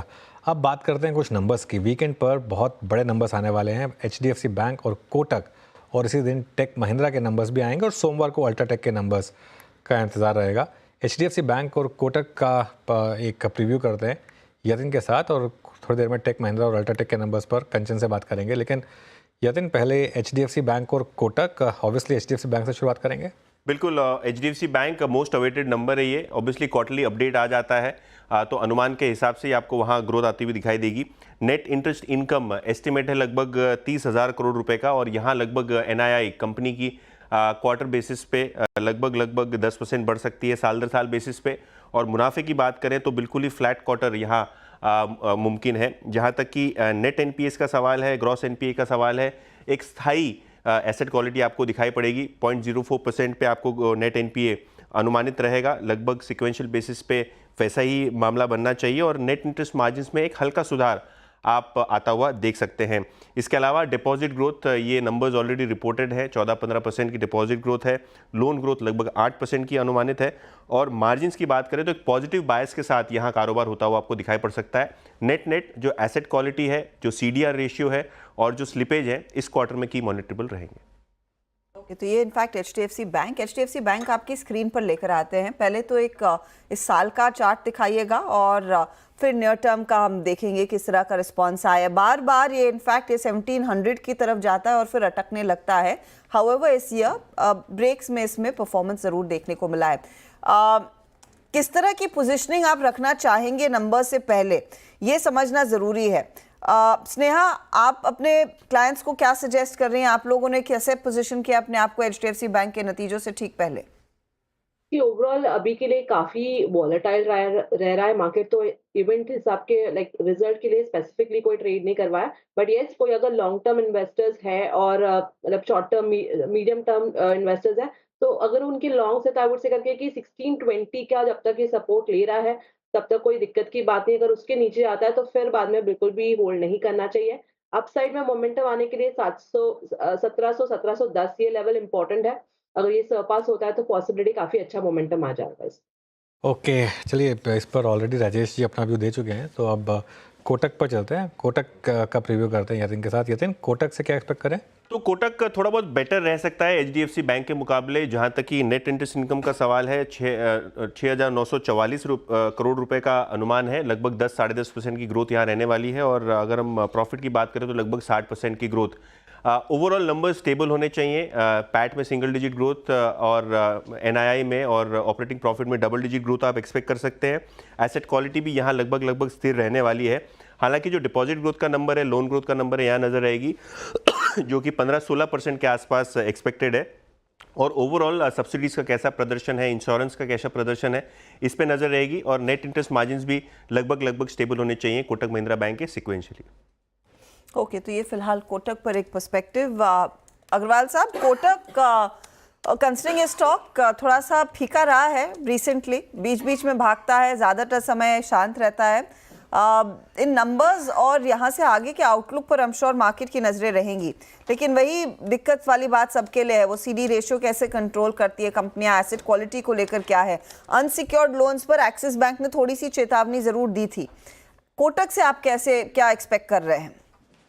आपने सही कहा अर्षदा जी, थोड़ा सा फीका प्रदर्शन रहा है और बहुत लॉन्ग टाइम से ये फीका प्रदर्शन रहा है। अगर बीच बीच में कोई एक आध स्पाइक्स की बात छोड़ दी जाए तो पहले टॉप मैनेजमेंट के चेंज की बात थी, फिर कुछ और हुआ, इस तरीके से चलती रही। लेकिन HDFC बैंक के बाद अगर दूसरी पसंद पे कोई प्राइवेट सेक्टर बैंक है तो वो कोटक महिंद्रा ही बैंक है, क्योंकि जैसा हम सब जानते हैं कि अंडर परफॉर्म किया है, वैल्यूएशंस अच्छे हैं, सब्सिडरीज की परफॉर्मेंस अच्छी आ रही है, एसेट क्वालिटी स्टेबल है। अभी जैसे यतिन बता रहे थे कि बॉटम लाइन में अच्छा जंप देखने को मिलेगा। NII देखें तो दोनों का ही HDFC बैंक हो या कोटक महिंद्रा बैंक हो 10-10.5% के आसपास के बढ़त के साथ आ रहा है। तो मुझे लगता है कि यहाँ पर भी ध्यान देना चाहिए। ये दोनों ही बैंक हमारी रडार पे हैं और हमें लगता है कि यहाँ पे थोड़ा सी मध्यम अवधि के हॉराइजन के साथ निवेश करना चाहिए। ये सिर्फ वक्त की बात है जब ये कैचअप हो दूसरे जो प्राइवेट सेक्टर लिस्टेड प्लेयर्स हैं उसके साथ। परफॉर्मेंस वाइज दोनों ही बहुत पॉजिटिव है। ओके, परफॉर्मेंस वाइज दोनों ही पॉजिटिव। कोटक का स्टॉक आपके सामने चार्ट पर, इस पर एक चार्ट चेक भी ले लेते हैं। मानस, इसकी हम चर्चा आजकल वैसे कम करते हैं अनलेस बहुत वाइल्ड मूव्स आए। 1876 पर बताइए किस तरह की स्थिति बन रही है, स्पेशली जब आज पूरा निफ्टी बैंक में एक बहुत तगड़ा जोश आया है और कोटक इस समय आपके स्क्रीन पर सिर्फ 13 रुपए ऊपर। अभी जो रीसेंट रैली हमने देखी वो 1770 से लेकर 1920 तक की थी। उसके बाद स्टॉक करेक्ट हुआ, 50% रिट्रेस किया, वहां पर सपोर्ट लेके 20 डे मूविंग एवरेज को वापस रीगेन किया है। पैटर्न पॉजिटिव है। मेरा समझना है कि अगर एक ट्रेड लेना होगा तो वो लॉन्ग साइड पे होगा। 1855 के स्टॉप लॉस से लॉन्ग साइड पे ट्रेड लेना चाहिए। वापस जो रीसेंट हाई 1920 के आसपास का था, स्टॉक उसको टच कर सकता है। ओके, ये बात आपके लिए कोटक की। चलिए अब बात करते हैं दूसरे नंबर्स की और इसमें टेक महिंद्रा रेडार पर रहेगा। सभी दिग्गज आपकी आईटी कंपनियों के नंबर्स आ गए हैं, बस फैग एंड में टेक महिंद्रा बचा है और वो भी कल अपने नतीजे पेश करेगा। कंचन बताइए क्या एक्सपेक्टेड है? जी, अगर सबसे पहले बात करी जाए डॉलर रेवेन्यू की, तो यहाँ पे हमें क्यू ऑन क्यू बेसिस पे 1% का अपसाइड देखने को मिल सकता है। ओवरऑल रेवेन्यू में भी 1% का अपसाइड देखने को मिल सकता है। बेसिकली जो मैक्रो सिचुएशन है उसमें एक अनसर्टेनिटी चल रही है, जिसके चलते जो डील ग्रोथ है वो कहीं ना कहीं सुस्त नजर आ रही है, जिसके चलते Q2 में जो हमें रेवेन्यू ग्रोथ है उस पर एक असर आता हुआ दिखाई दे सकता है। द सेम टाइम एबिटा में 3% का अपसाइड एक्सपेक्टेड है। मार्जिन्स 1% हमें बढ़ते हुए दिखाई देंगे, लेकिन पैट में 15% की बढ़त यहाँ पे देखने को मिल सकती है। अब बेसिकली कम्युनिकेशन सेक्टर में एक स्टेबिलिटी आगे चल के हमें दिखाई दे रही है, जिसके चलते रिकवरी तो आएगी, लेकिन रिकवरी आने में थोड़ा सा हमें टाइम देखने को मिल सकता है। एबिट मार्जिन में 70 बेसिस पॉइंट्स का अपसाइड इस टाइम पे एक्सपेक्टेशन लगाई जा रही है। साथ ही साथ अगर हम और सारे फैक्टर्स देखें टेक महिंद्रा के, तो बात करते हैं इस टाइम पे वर्टिकल ग्रोथ की, तो वर्टिकल ग्रोथ अगर हम देखें तो यहाँ पे भी नंबर्स कहीं ना कहीं अच्छे आते हुए दिखाई दे रहे हैं। साथ में जो सीएमई और बीएफएस के मार्जिन है वहाँ पे और ग्रोथ आउटलुक है, मैनेजमेंट की तरफ से किस तरीके की कमेंट्री आती है वो खासा नजर रखने वाली बात होगी। तो टेक महिंद्रा आपके सामने, कंसिडरिंग बाकी सभी कंपनियों के नंबर्स आ गए और इस कंपनी के बचे हैं। राजेश अग्रवाल जी, आप ही के पास वापस आ रही हूँ। अब आईटी कंपनियों में अगर एक नए सिरे से पोजीशन लेनी हो, कंसिडरिंग सभी कंपनियों के नंबर्स आ चुके हैं और टेक महिंद्रा का हमने पोल सुन लिया, आपका प्रेफरेंस किस तरफ है? इन्फोसिस, बावजूद इसके कि नंबर इस बार उतने अच्छे नहीं आए, लेकिन मैं समझता हूँ कि ये 1 क्वार्टर की बात है और हमेशा मैनेजमेंट ने अंडर परफॉर्मेंस माने गाइडेंस कम दी है, परफॉर्म अच्छा करके दिखाया है, बैलेंस शीट बहुत स्ट्रांग है, जेएनआई में अच्छा कामकाज चल रहा है, एट्रिशन रेट कम हो चुकी है और मुझे लगता है कि जब ये रेट कट का सिलसिला चालू हो चुका है यूएस वगैरह में, तो वहां से बीएफएसआई सेगमेंट से एक अच्छी डिमांड उभर कर आनी चाहिए। तो फर्स्ट प्रेफरेंस हमारी टेक आईटी कंपनीज में इन्फोसिस रहेगी। सेकंड प्रेफरेंस अगर लार्ज कैप की बात की जाए तो टीसीएस है और अगर मिड कैप की बात की जाए तो मुझे लगता है कि फर्स्टसोर्स सॉल्यूशंस, इंटेलेक्ट डिजाइन, ये 2 ऐसी कंपनियां हैं जहां ध्यान देनी चाहिए। ओके, चलिए तो ये इस समय आईटी कंपनियां फोकस में रहेंगी। इसके अलावा अल्ट्राटेक के नंबर्स आएंगे मंडे को, तो उस पर भी एक पोल ले लेते हैं। कंचन, क्या एक्सपेक्ट करें वहाँ से? वाई ऑन वाई बेसिस पे नंबर अच्छे दिखाई नहीं दे रहे हैं। अगर बात करी जाए रेवेन्यू की, तो यहाँ पे 6% का हमें डाउनसाइड देखने को मिल सकता है। एबिटा में करीबन 18% का एक डाउनसाइड एक्सपेक्टेड है। साथ ही साथ margins -2%। At the same time अगर पैट की बात करी जाए तो यहाँ पे 31% का एक डाउनसाइड एक्सपेक्टेड है।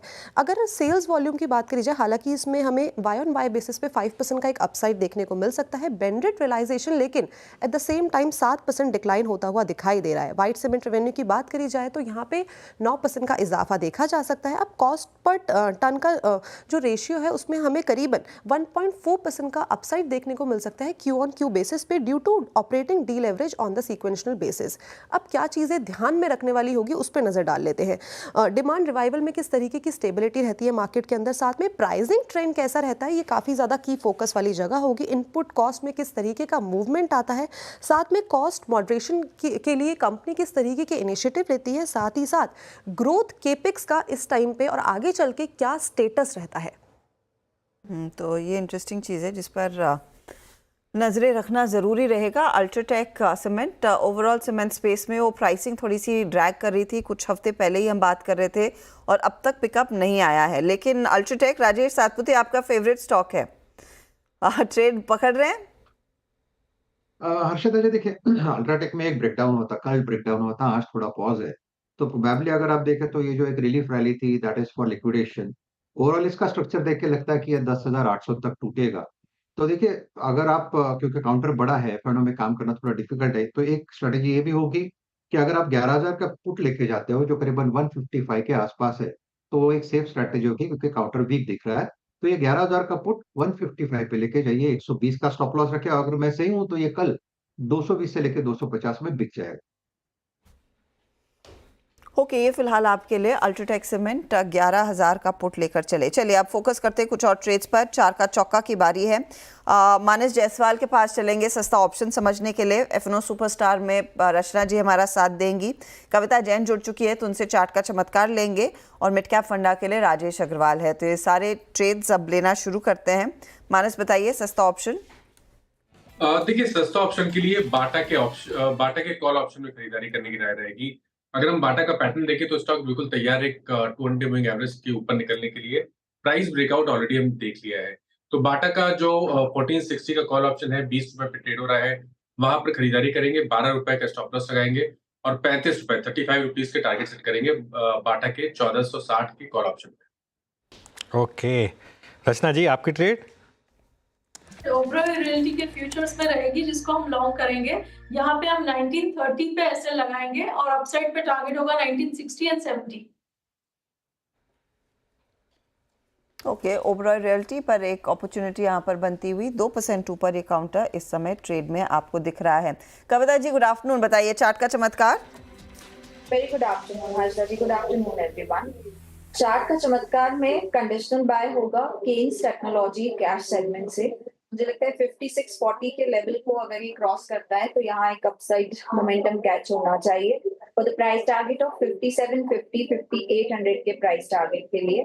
एंड इन दैट केस आपको स्टॉप लॉस मेंटेन करना चाहिए 55 से 75 का।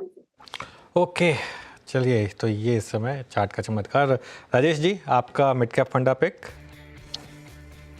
देखिए, मिड कैप के हिसाब से मैं चाहूंगा कि IRCTC दूं, क्योंकि कल जिस तरीके की पिटाई हुई सिर्फ इस खबर पे कि जो एडवांस रिजर्वेशन की समय अवधि है उसे कम करके 2 महीना कर दिया गया है, उसके बाद अच्छी खासी पिटाई हुई।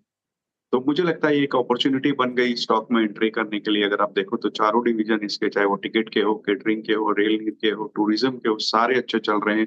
पहली तिमाही के जो नतीजे है इसमें 13% की वॉल्यूम ग्रोथ टिकट बुकिंग में देखी गई थी। रेवेन्यू में 12% की ग्रोथ थी, 33% पैट में ग्रोथ थी। और मुझे लगता है कि वंदे भारत वगैरह जो नई ट्रेनें लॉन्च हो रही है उससे सबसे बड़ा फायदा इसको होगा। 17% की रेवेन्यू ग्रोथ इन्होंने फुल ईयर के लिए मैनेजमेंट कमेंट्री में दिए थे पिछले बार। रिसीवेबल डेज में डिक्लाइन देखा गया है और सबसे बड़ी बात है कि ये रेल नीर में एक्सपेंशन कर रहे हैं, जोमेटो के साथ करार है, और जो आउटसाइड केटरिंग बियॉन्ड रेलवे करने की बात कर रहे हैं, फुल कोच बुकिंग की बात कर रहे हैं, ये सारी चीजें पॉजिटिव है जो आने वाले दिनों में बॉटम लाइन में दिखेंगी। कम से कम 1040 से 1050 का टारगेट आने वाले 2 क्वार्टर्स में बिल्कुल दिखता है, यहाँ पे खरीदारी करनी चाहिए। ओके, IRCTC, और बिल्कुल सही बात कही राजेश जी आपने। मैं भी कल थोड़ा सा परप्लेक्स था कि ये ज़बरदस्ती एक शॉर्ट करने का क्या मतलब था स्टॉक में, इतना पिटाई उसका। और आज देखिए स्टॉक में क्या शानदार रिकवरी और डे हाई पर। और मैनेजमेंट ने खुद बोला है कि यहाँ पर कोई उनका इरादा, मतलब कोई उनका बहुत ज़्यादा लॉस होगा नहीं इस वजह से। हाँ, इन जनरल अगर आगे जाके IRCTC के बिजनेस मॉडल पर कोई अगर क्वेश्चन उठेगा, कंसिडरिंग ये भी एक तरीके की मोनोपोली, वो अलग बात है, लेकिन इस वजह से नहीं करना चाहिए था स्टॉक को। ये बात एकदम सही है। चलिए अब थोड़ा आगे बढ़ते हैं और कुछ और स्टॉक्स पर नज़र डालते हैं। और एक बार लेकर आइए आप जरा LTI माइंट्री का चार्ट। क्लियरली आज पोजीशनिंग का इम्पैक्ट LTI माइंट्री पर भी करीब 6-6.5% नीचे। लेकिन एक स्टॉक जिसमें आज तक कल बड़ी ब्रोकरेज डाउनग्रेड थी, SRF, आज उसका चार्ट देखिए आप। क्या शानदार मूव आया स्टॉक में आज। SRF देखिए 3% ऊपर। और इंटरेस्टिंग है, कई बार होता है कि ऐसी ब्रोकरेज रिपोर्ट पर स्टॉक बॉटम हो जाते हैं। गाबा सर एक बार SRF का चार्ट देखिए, क्या बॉटम के साइन दे रहा है ये? एक सेटअप के स्कैनर के हिसाब से आ गया है सेटअप, काफी स्ट्रेच्ड है on the down side. SRF bounce करने की जगह अच्छी है, सेटअप सही है। ट्रेड करे 2329 पर, स्टॉप लगाएंगे 2300 सिर्फ 29 रुपीज। अगर यहाँ से एक आपको मिला तो 2400 एक रियल टर्म मंडे ट्यूसडे तक पॉसिबल है, वो भी 1:2 अगर रिस्क रिवॉर्ड रेशियो होता है।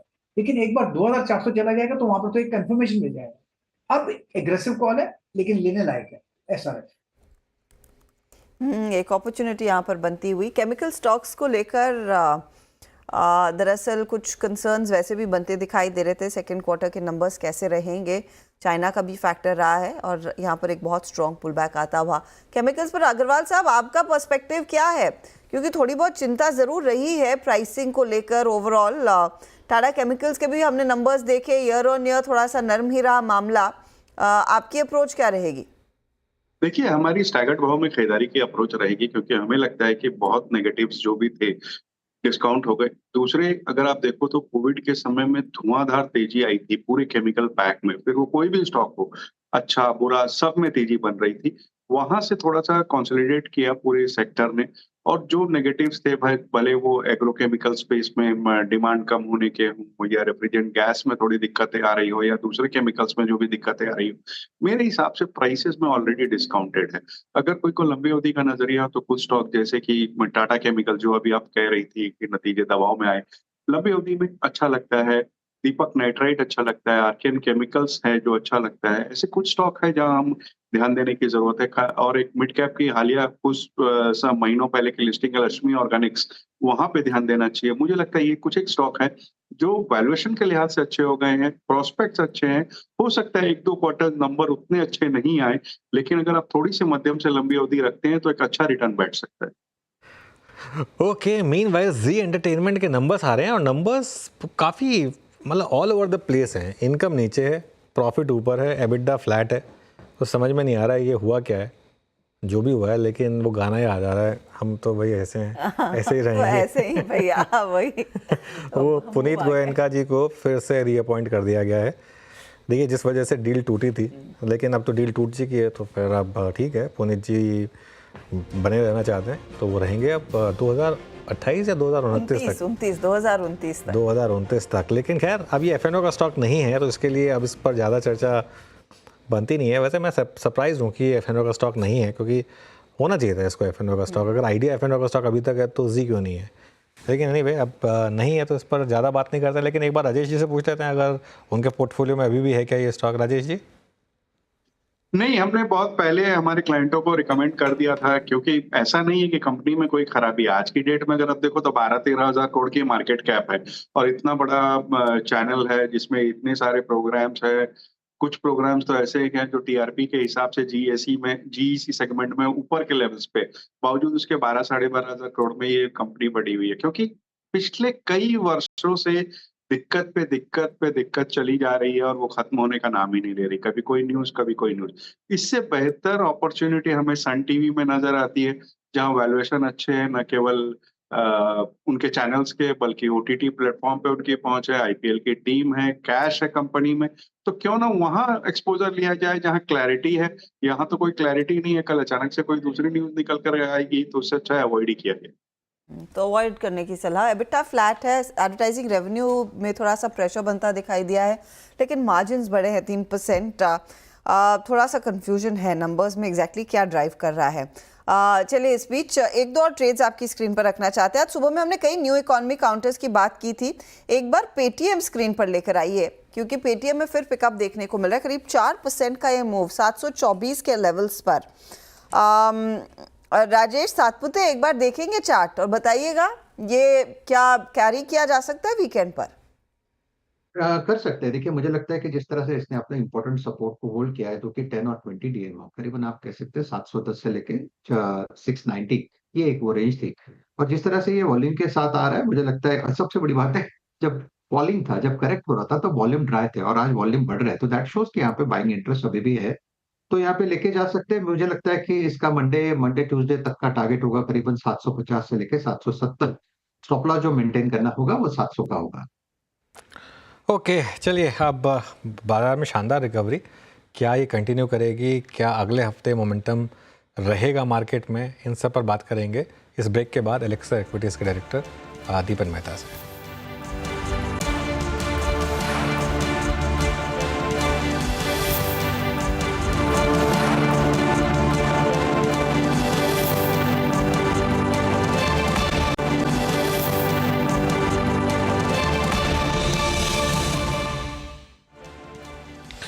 ओके, चलिए अब दीपन मेहता से बात करते हैं और जानते हैं कि मार्केट में अब इस समय क्या व्यू लिया जाए? दीपन जी, गुड आफ्टरनून।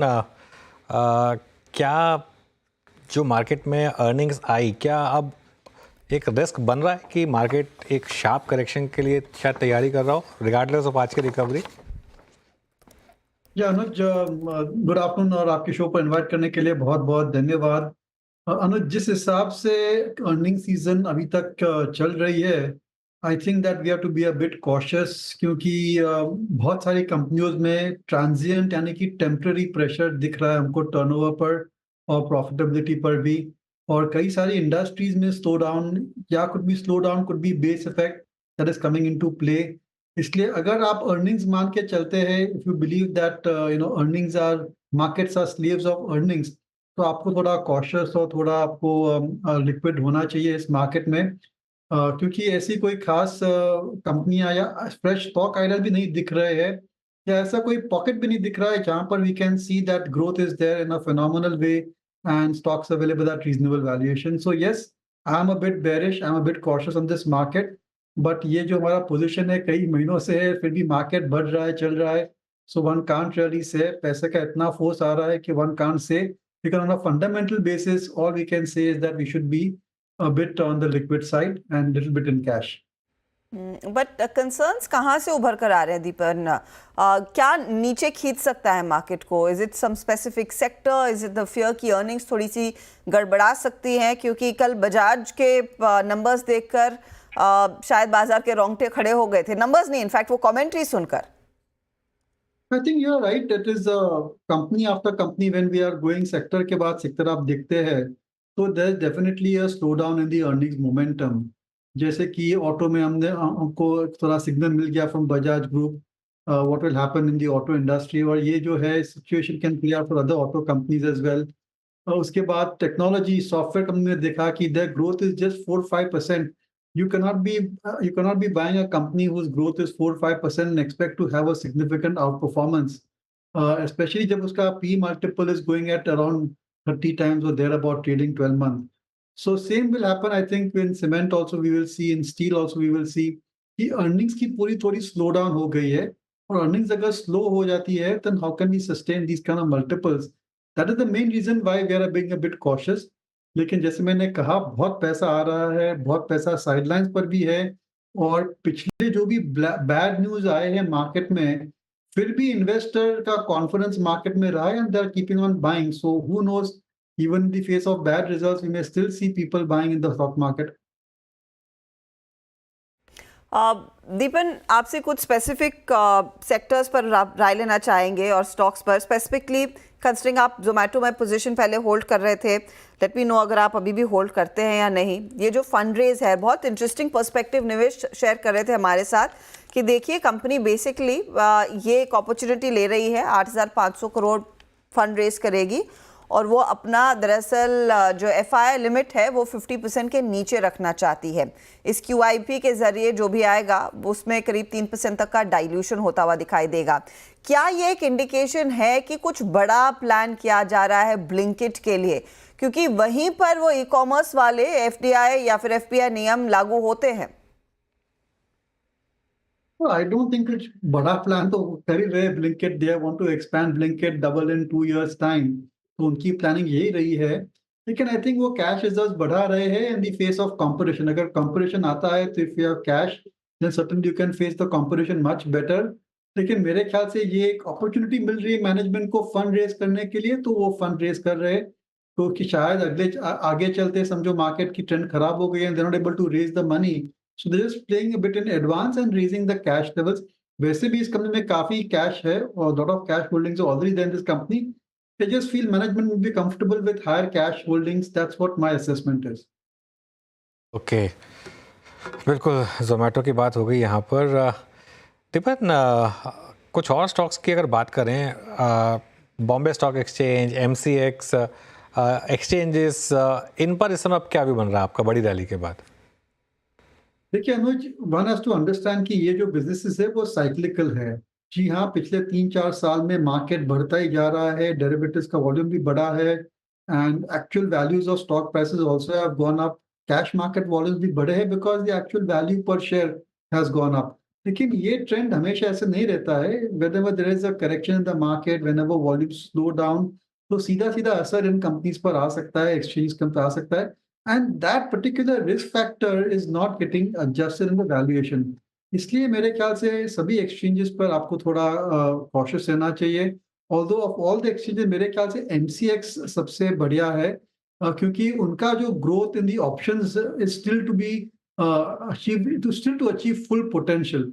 और अभी भी जिस हिसाब से गोल्ड के दाम बढ़ रहे हैं और जिस हिसाब से उनकी ऑप्शन ट्रेडिंग बढ़ रही है, I think MCX is amongst the better placed exchanges than may be BSE also, क्योंकि BSE में हमने देखा है कि काफी हद तक जो पोटेंशियल था दैट हैज बीन रियलाइज्ड. और ये जो नए सेबी के नॉर्म्स आ रहे हैं उसकी वजह से डेफिनेटली वॉल्यूम्स पर इफेक्ट आ सकता है. One needs to see how much effect is there, but on the whole क्योंकि ये बिजनेस साइक्लिकल है, क्योंकि वॉल्यूम बढ़ सकते हैं घट सकते हैं, that risk factor is not completely priced into the stocks at this levels. Deepan, ने केबल एंड वायर कंपनियां हेवल्स के नंबर्स देखकर वो कल सेल ऑफ आया था और वहां पर थोड़ी सी वीकनेस पॉकेट्स में नजर आई थी, स्पेशली मार्जिन्स के फ्रंट पर. पॉलीकैब ने भी यही कहा है कि देखिए मार्जिन्स कुछ दबाव में रहे हैं क्योंकि कंपटीशन बढ़ रहा है और साथ ही कुछ रॉ मटेरियल कॉस्ट भी बढ़े हैं.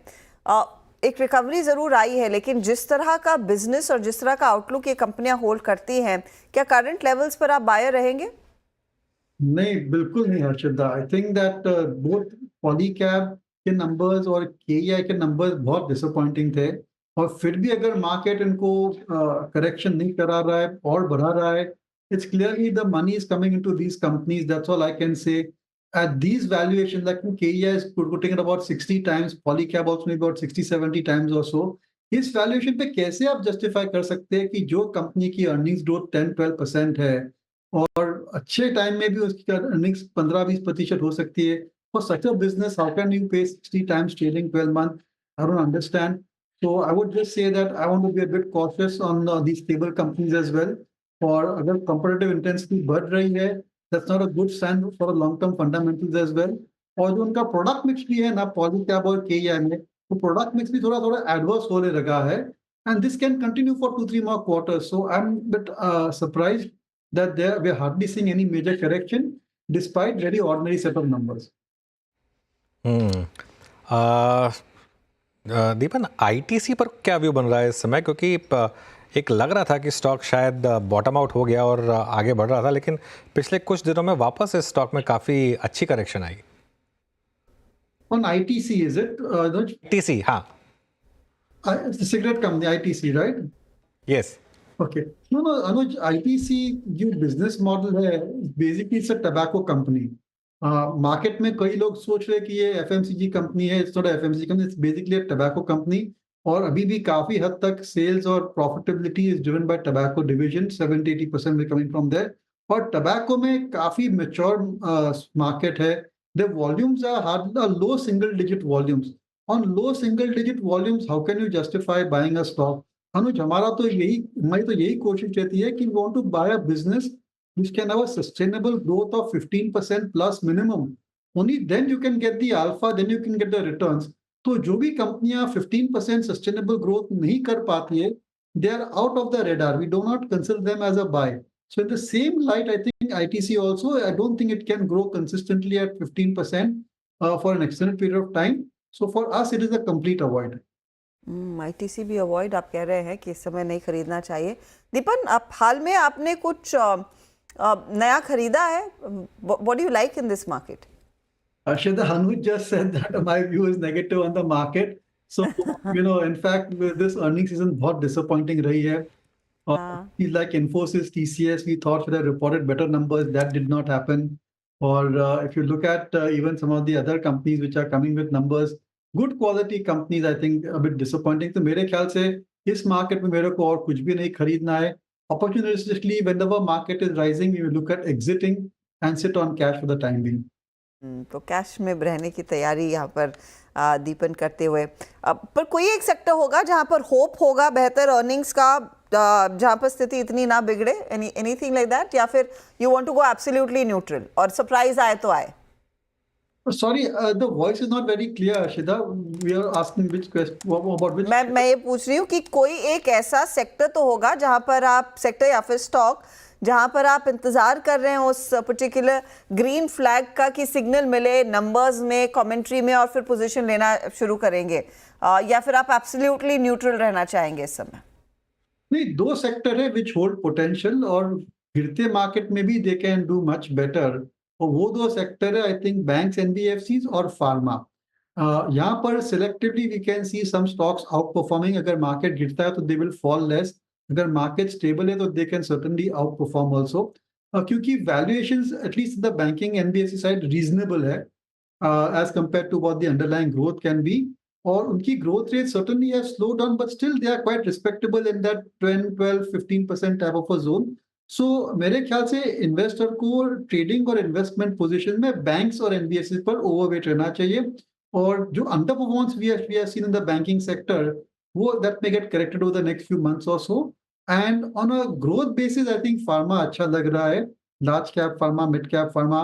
वहां पर जो यूएस एफडीए की जो एक्शन रहती है, रेगुलेटरी प्रॉब्लम्स रहते हैं, वो थोड़े कम हो चुके हैं, और जो अपनी फार्मा कंपनीज है they have made many applications for new molecules which will get launch, और जो यूएस में प्राइसिंग प्रेशर था वो भी थोड़ा कम हो गया है। तो मेरे ख्याल से I would like to definitely be overweight on pharma and on banks.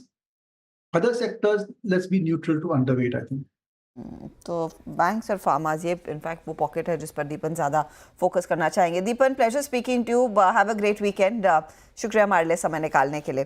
बाजार आपकी स्क्रीन पर लेकर आते 24,851 के लेवल्स पर इस समय। वैसे 35 पॉइंट और चल जाए तो डे हाई पर आ जाएगी ये क्लोजिंग, 100 पॉइंट ऊपर है।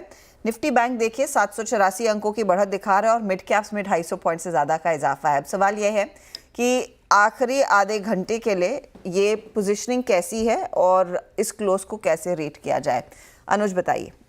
हर्षिता, देखिए अगर तो ये नॉर्मल वीकडे होता तो मैं कहता कि बस क्लोज बहुत पॉजिटिव है।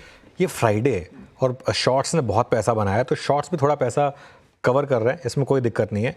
एक चीज़ जो आप कर सकते हैं, बैंक निफ्टी में लॉन्ग कैरी कर सकते हैं, थोड़ा हेज रखने होंगे आपको, क्योंकि बैंक निफ्टी की क्लोज बहुत ही शानदार है।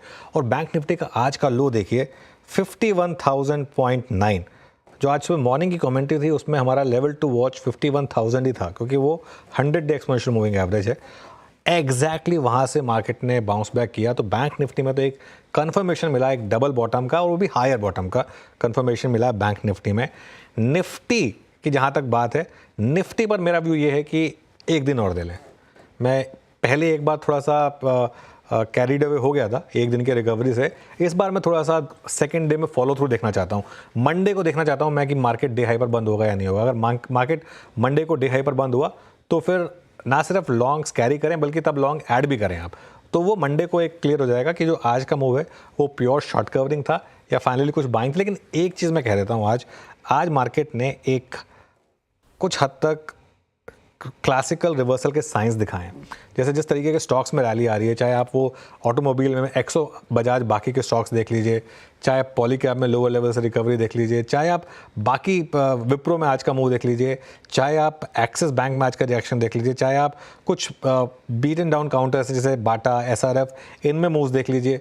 कुछ मार्केट लीडिंग स्टॉक्स हैं जिनमें वापस ट्रैक्शन आना शुरू हुआ, जैसे एमसीएक्स, वो देख लीजिए। तो कुछ ना कुछ साइन है यहाँ पर कि मार्केट में एक कुछ हद तक कैश मार्केट बाइंग शुरू हुई है। अगर ये है तो बड़ा पॉजिटिव होगा। आज के एफआई के नंबर देखेंगे, क्या उतनी सेलिंग इंटैक्ट है या कुछ कम हुई सेलिंग, वो भी एक बड़ा फैक्टर होगा। लेकिन बॉटम कंफर्मेशन मंडे को मिलेगा, अगर मंडे को भी आप डे हाई पर बंद हुए तो मंडे का इंतजार किया जाए। Let's not call it a turn अब तक, लेकिन सिग्नल्स तो वो बन चुके हैं। ऐसे में क्या ट्रेड लेना है, बीटीएसटी या फिर एसटीबीटी की तरफ इशारा रहेगा? गावा जी बताइए। आई थिंक बीटीएसटी पर विचार होना चाहिए, और स्टॉक का नाम है आईसीआईसीआई बैंक। ट्रेड करा 1262, बेस बढ़िया बना है। स्टॉक में बहुत टाइट है, ज्यादा नहीं है। स्टॉक है करीब 1256 का, ट्रेड करा 1262 पर, 6 रुपए का स्टॉक। अपसाइड टारगेट 1280 के नजर आते हैं। यस, आईसीआईसीआई बैंक 1280 के लिए आईसीआईसीआई बैंक में मौका आपके लिए तेजी का। रचना जी बताइए। जी, मेरी तरफ से एसबीआई के फ्यूचर्स में लॉन्ग रहेगा, और यहाँ पे हम 817 को एसएल बना के रखेंगे, लॉन्ग करेंगे फ्यूचर्स को, और हमारा अपसाइड पे टारगेट होगा 832।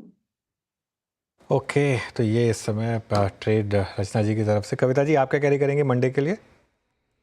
अनुजी। सो SBI में भी BTST लेकर जाना चाह रही थी, बट नाउ मुझे लगता है कोटक बैंक में भी रिस्क रिवॉर्ड फेवरेबल है, ऑल्दो कल इसके रिजल्ट्स आते हुए दिखेंगे, बट 1878 इन लेवल्स पर काफी अच्छे सपोर्ट लेवल पर है counter. So with the stop loss of 1865 for the price target of 1895 1900 आप कोटक बैंक पर एक बाय ट्रेड ले सकते ये कोटक बैंक। राजेश सतपुते जी, आप क्या कैरी करेंगे? देखिए, मैं लार्सन एंड टुब्रो के लेके जाऊंगा। मुझे लगता है कि बहुत ही डिसेंट कंसोलिडेशन है ये 3580 के ऊपर, और मुझे लगता है इसका जो टारगेट होगा करीबन 3640 3650 तक का स्विंग मिलना चाहिए मंडे। तो it's a buy in L&T। Stop loss जो मेंटेन करेंगे वो रहेगा 3560 का। ओके, L&T में एक अपॉर्चुनिटी सातपुते जी कैरी कर रहे हैं। मानस, आपका ट्रेड? एचडीएफसी लाइफ के फ्यूचर में खरीदारी करके जाएंगे। स्टॉक तैयार है एक फ्रेश ब्रेकआउट के लिए, तो एचडीएफसी लाइफ का फ्यूचर खरीदिए। 734 के स्टॉप लॉस खरीदारी करेंगे, 765 के टारगेट के लिए। ओके, चलिए, तो ये इस समय कुछ ट्रेड्स आपके लिए मंडे मॉर्निंग के लिए। एक बार मार्केट ब्रेड देख लेते हैं, क्योंकि वीरू नहीं है तो मैं कर देता हूँ ये काम आज, और देखते हैं कहाँ पर आज FNO में लॉन्ग बने और कहाँ पर शॉर्ट बने। है क्या डेटा हमारा? ओके, चलिए, तो मार्केट ब्रेड लेकर आइए जरा। मार्केट ब्रेड आज की बुलिश रही हर्षदा। 75 लॉन्ग्स, 59 में short covering, middle of the series में है हम इस समय। शॉर्ट बने 33 स्टॉक्स में और लॉन्ग अनवाइंडिंग हुई करीब 13 स्टॉक्स में। आइए अब सबसे ज़्यादा लॉन्ग जिसमें बने उन पर बात करते हैं। एबट एक बहुत ही इंटरेस्टिंग नाम था आज, बहुत समय के बाद मैंने स्टॉक को देखा। हालांकि ये काफ़ी हाई टिकट स्टॉक है तो रिटेल ज़्यादा इसमें एक्टिव नहीं होता। उसके अलावा नैल्को, MCX, हिंडाल्को, यहाँ पर थोड़े से लॉन्ग बिल्डअप हुए। शॉर्ट कवरिंग कहाँ पर आई? Axis bank, JSPL, M&M financial, NMDC और आयशर मोटर्स में। उसके बाद आइए ज़रा शॉर्टिंग वाले स्टॉक्स। इसमें महानगर गैस, IGL, ये तो ऑब्वियस था। उसके अलावा LTI माइंट्री, इन्फोसिस और LTTS, ये रहे शॉर्ट वाले स्टॉक्स। और लॉन्ग अनवाइंडिंग कहाँ हुई? मनापुरम फाइनेंस में। उसके अलावा Chambal fertilisers, Gujarat gas, Hindustan Unilever, और ये क्या सेंसेक्स भी इसमें आ गया? नहीं, मुझे लग रहा है ये कुछ गड़बड़ हुई है, ये गलत हुआ है। चलिए, खैर, एनीवे, ये आज की मार्केट पर था। अब अनुज, मैं देख रही थी ओवर द वीक स्थिति क्या उभर कर आ रही है। तो आज के पूरे मूव के बाद विप्रो ही इनफैक्ट वो टॉप परफॉर्मर रहा है इस हफ्ते के लिए। ICICI बैंक का आपको याद होगा बीच में अच्छी खासी तेजी देखी, फिर 2 दिन करेक्शन रहा, आज फिर से एक पुल बैक रहा। तो ICICI बैंक और उस पर एक कॉल आ भी चुका है तेजी का, गाबा जी कह रहे हैं लेकर चले। Doctor Reddy's, axis, HDFC bank यहाँ पर 2-2, 2.5% तक का इजाफा बनता दिखाई दिया है। लेकिन एक बार मैं राय लेना चाहती हूँ भारतीय एयरटेल पर, क्योंकि बीच बीच में यहाँ पर थोड़ी सी हरकत आ रही है। 1% ओवर द वीक का मूव है, क्योंकि काफ़ी वॉलेटाइल ये स्टॉक भी रहा है मार्केट की तरह। गावा जी, ये अगले हफ्ते के लिए अगर आज 1700 पर क्लोज आ रहा है, अगले हफ्ते के लिए क्या स्थिति बनती दिखाई देगी? क्या यहाँ से इसका मोमेंटम और जोर दिखा सकता है या नहीं? एयरटेल नो ट्रेड जोन पर सेटअप के हिसाब से 3 दिन का एक जोन बना है, उसके अंदर नो ट्रेड है, ना स्ट्रेंथ अप है ना डाउन है। हाँ, लोअर लेवल्स पे करीब 1680 1670 के आसपास सपोर्ट है, अगर वहां पर आता है तो शायद वहां से एक बाउंस मिले। लेकिन यहाँ पर अगर मुझे ट्रेड लेना है, मैंने लूं, या तो फिर आज का हाई पार कर दे, फिर यस इट्स अ बाय, हो सकता है मंडे को मिले, तब तक अवॉइड भारतीय एयरटेल। ओके, मीनवाइल, अच्छा एक इंटरेस्टिंग चीज़ बताऊँ मैं आपको हर्षदा। मन्नापुरम का चार्ट लेकर आइए जरा एक बार। थोड़ी सी रिकवरी तो आई, थोड़ी सी रिकवरी आई, लेकिन इसमें एक सबसे मज़ेदार बात बताऊँ आपको, ये बैन में है स्टॉक। तो पहली बात, बेचने का कोई मतलब ही नहीं था। पहली बात आप बेच ही नहीं सकते थे। खैर एनीवे, मतलब पुट कुछ नहीं ले सकते थे, वो अलग बात थी। और वो सीधा खुले ही सर्किट पे, उसके बाद 15% के सर्किट पे, तो मतलब कई बार हंसी आती है, लेकिन ठीक है। अब ठीक है, ये सब चीज़ें चलती रहती हैं लाइफ में। तो थोड़ा फ्राइडे को कॉमेडी हो जानी है। हाँ, थोड़ी सी कॉमेडी हो गई आज। ये पता चला कि ये तो बैन में था वो, क्योंकि मैं अभी बैन की लिस्ट देख रहा था कि बैन में कोई एडिशन या वो तो नहीं हुआ, तो उसमें दिमाग में आया कि ऑलरेडी कौन कौन से बैन में हैं। तो मनापुरम तो ऑलरेडी बैन में बेचारा, तो वैसे ही उसको बेचा किसने होगा। इसके लिए वो FNO वॉल्यूम में नहीं था ना, क्योंकि बैन में था, तो इसके लिए आप बेच ही नहीं सकते थे। कैश में कहाँ बिकेगा, वो खुला ही 10% के सर्किट पर, फिर 15% हो गया। वैसे काफ़ी गिर गया अभी ये स्टॉक। और अब देखते हैं। नॉर्मली मैंने एक चीज़ नोटिस की है मनापुरम में, एक जब हर कोई इसको बेचना शुरू कर देता तब एक बॉटम बनता है इसमें। देखते हैं ये उस चीज़ की शुरुआत हुई है या नहीं। हाँ, ऑब्वियसली RBI वाला इम्पैक्ट है। देखिए IIFL के केस में क्या हुआ था, IIFL के केस में 2 दिन तक प्राइस डैमेज था, 2 दिन सीवियर प्राइस डैमेज था। उसके बाद स्टॉक में बॉटम बना IIFL में, और उसके बाद 3-4 महीने तक स्टॉक ने थोड़े से मूव दिखाया, उसके बाद वो बड़ा मूव आया, क्योंकि उसके बाद जब रेमेडियल एक्शन लिए तो फिर वो जब क्लियर हो गया था। मेरे हिसाब से मनापुर में भी यही होगा, 2 दिन प्राइस डैमेज रहेगा, उसके बाद ये स्टॉक टाइम करेक्शन दिखाएगा, फिर थोड़ा स्टेबल होगा, उसके बाद अगर इन्होंने रेमेडियल एक्शन लिया तो शायद रैली आए, लेकिन अभी के लिए एकदम बहुत बड़ी रैली एक्सपेक्ट करना आई थिंक वो भी थोड़ा सा टफ होगा यहाँ पर। तो थोड़ा सा संभल कर चलना है बेसिकली मनप्पुरम फाइनेंस में, और देखेंगे अगले हफ्ते क्या होता है। एक और स्टॉक अनुज, क्योंकि मैं वो वीकली परफॉर्मेंस देख रही थी, ये बजाज ऑटो कल का करेक्शन अगर आप गौर करें, आज तो एकदम शांत था, ज़्यादा कुछ हुआ नहीं, टोटल 15% करेक्ट हो चुका है कल और आज के बीच में। अब मानस, क्या अब 10,000 के लेवल पर आप खरीदने को तैयार हैं, या फिर नीचे कहीं 9,800 या उसके नीचे तैयारी होगी? नहीं, अभी तो ऐसा कोई इंडिकेशन हर्षिता जी चार्ट्स पे नहीं दिख रहा है जहां पर स्टॉक में खरीदारी की जाए।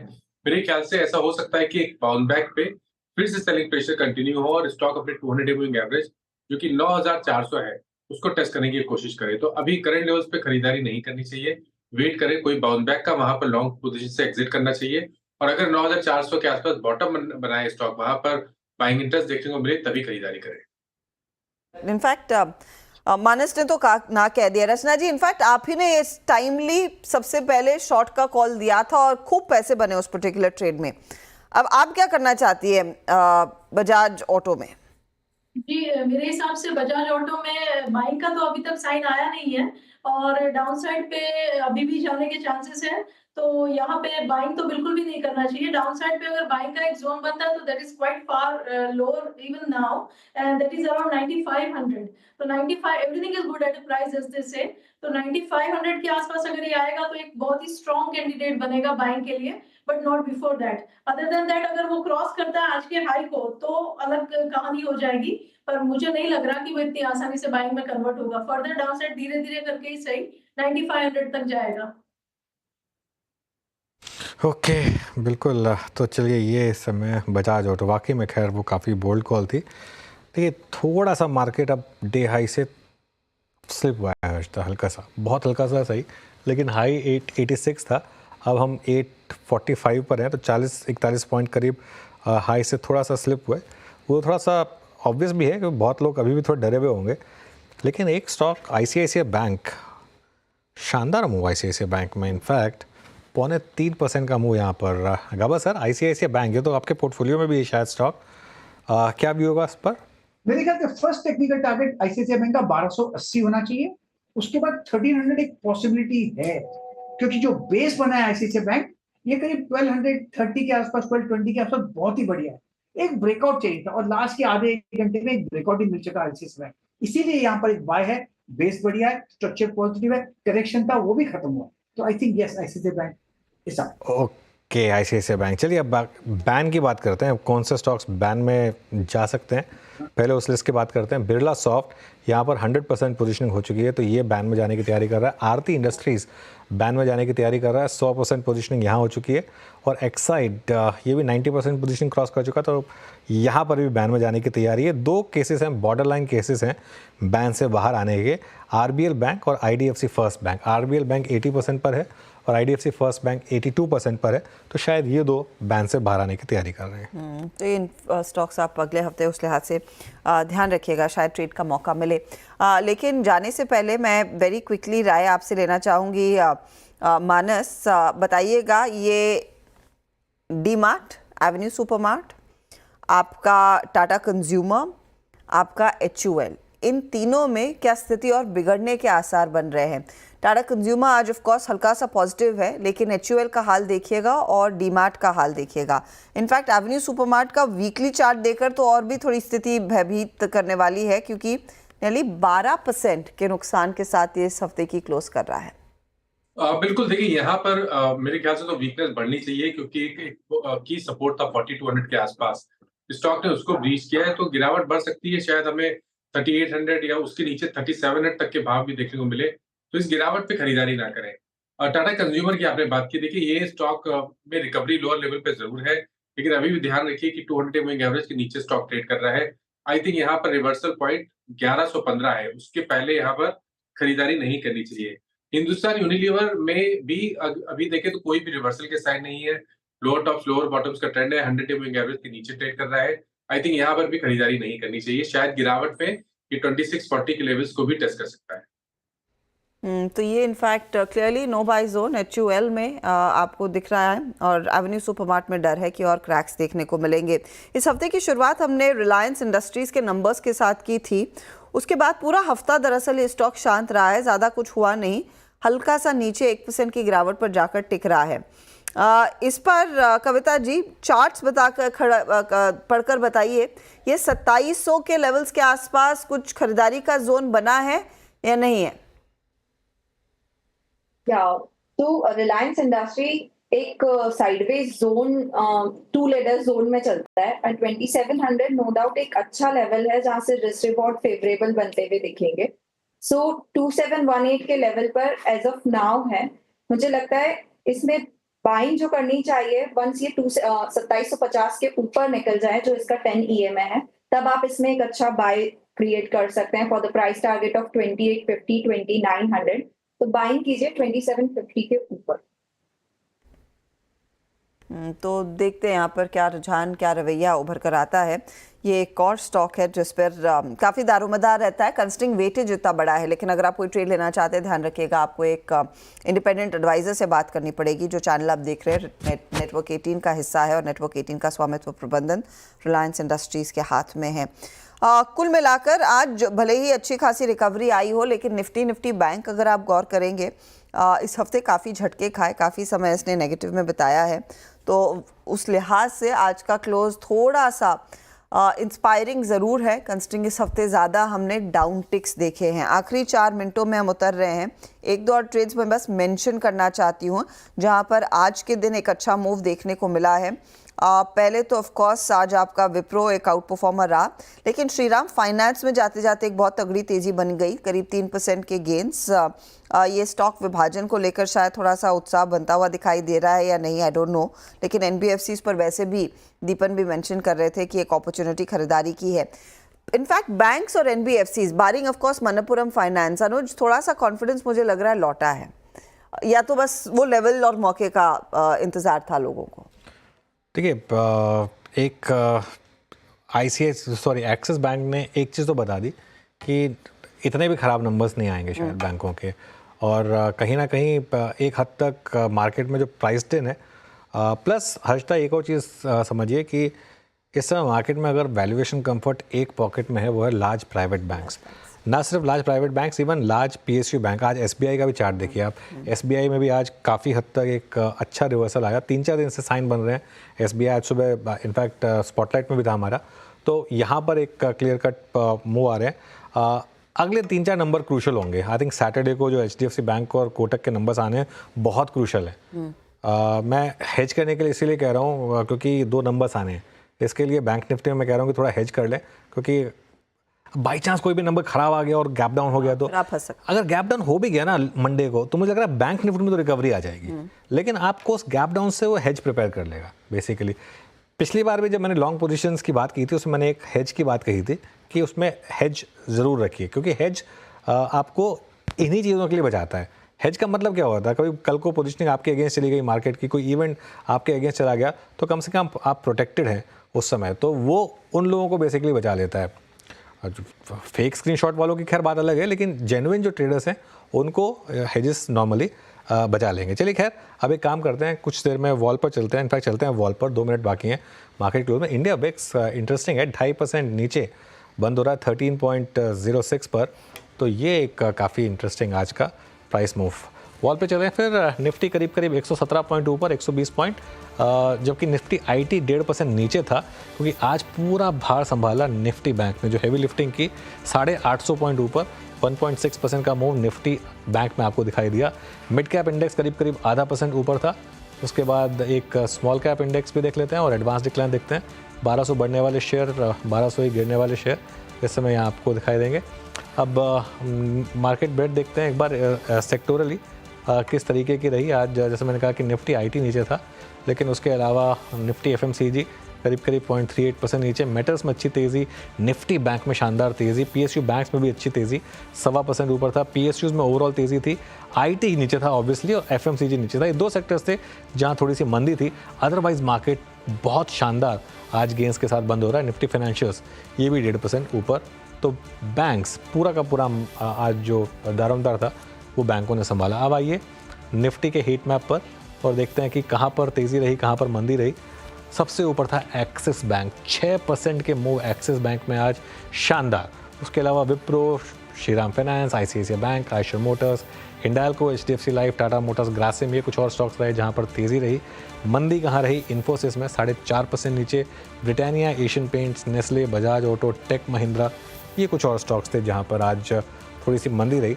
लेकिन कुल मिलाकर मार्केट की अच्छी क्लोज मानी जाएगी। मार्केट की अच्छी क्लोज 26,866 के लेवल्स पर। आज का डे हाई, गलती से मैंने 26 बोला, वो दिल की बात जुबान पर आ गई मुझे लग रहा है। 24,864 पर मार्केट जाकर क्लोज हो रहा है। 24,885 आज का डे हाई था। इनफैक्ट ओवर द वीक भी आपको तस्वीर दिखा देते हैं। ओवर द वीक आप गौर करिएगा, भले ही झटके खाए हों, निफ्टी 0.4% ही फिसला है इस हफ्ते, या आधे % के नुकसान पर। निफ्टी बैंक आज के मूव पर आई थिंक पॉजिटिव में क्लोज दिखाएगा, नियरली 1% तक की तेज़ी पिछले 7 ट्रेडिंग सेशंस में। और आपका निफ्टी IT भी स्क्रीन पर रखते हैं क्योंकि इस हफ्ते IT कंपनियों पर हम रिएक्ट कर रहे थे और निफ्टी IT देखिए एकदम फ्लैट, हल्का सा पॉजिटिव में दिखा है। मेटल्स भी एक क्रूशल इंडेक्स था क्योंकि चाइना से अपडेट्स हम हर रोज़ ट्रैक कर रहे थे और मेटल्स इवेंचुअली करीब 1% नीचे जाकर टिके हैं। ये रहा है इस हफ्ते का हाल आपके लिए, 24,863। कुल मिलाकर एक पॉजिटिव क्लोज फ्राइडे के सेशन में। क्या यहाँ पर अब वो बिकवाली का अंत हो चुका है? उस पर तो वर्डिक्ट आई गेस सोमवार को ही मिलेगा, जब HDFC बैंक और कोटक के नंबर्स के बाद मार्केट अपनी चाल दिखाएगा। चलिए इसी के साथ अनुज और मैं आपसे लेंगे इजाज़त। आप सभी को ग्रेट वीकेंड एंजॉय कीजिए और फिर सोमवार को हम सबसे मुलाकात होगी। लेकिन खबरों का सिलसिला आगे जारी रहेगा CNBC आवाज़ पर, आप चाहे तो बने रहें।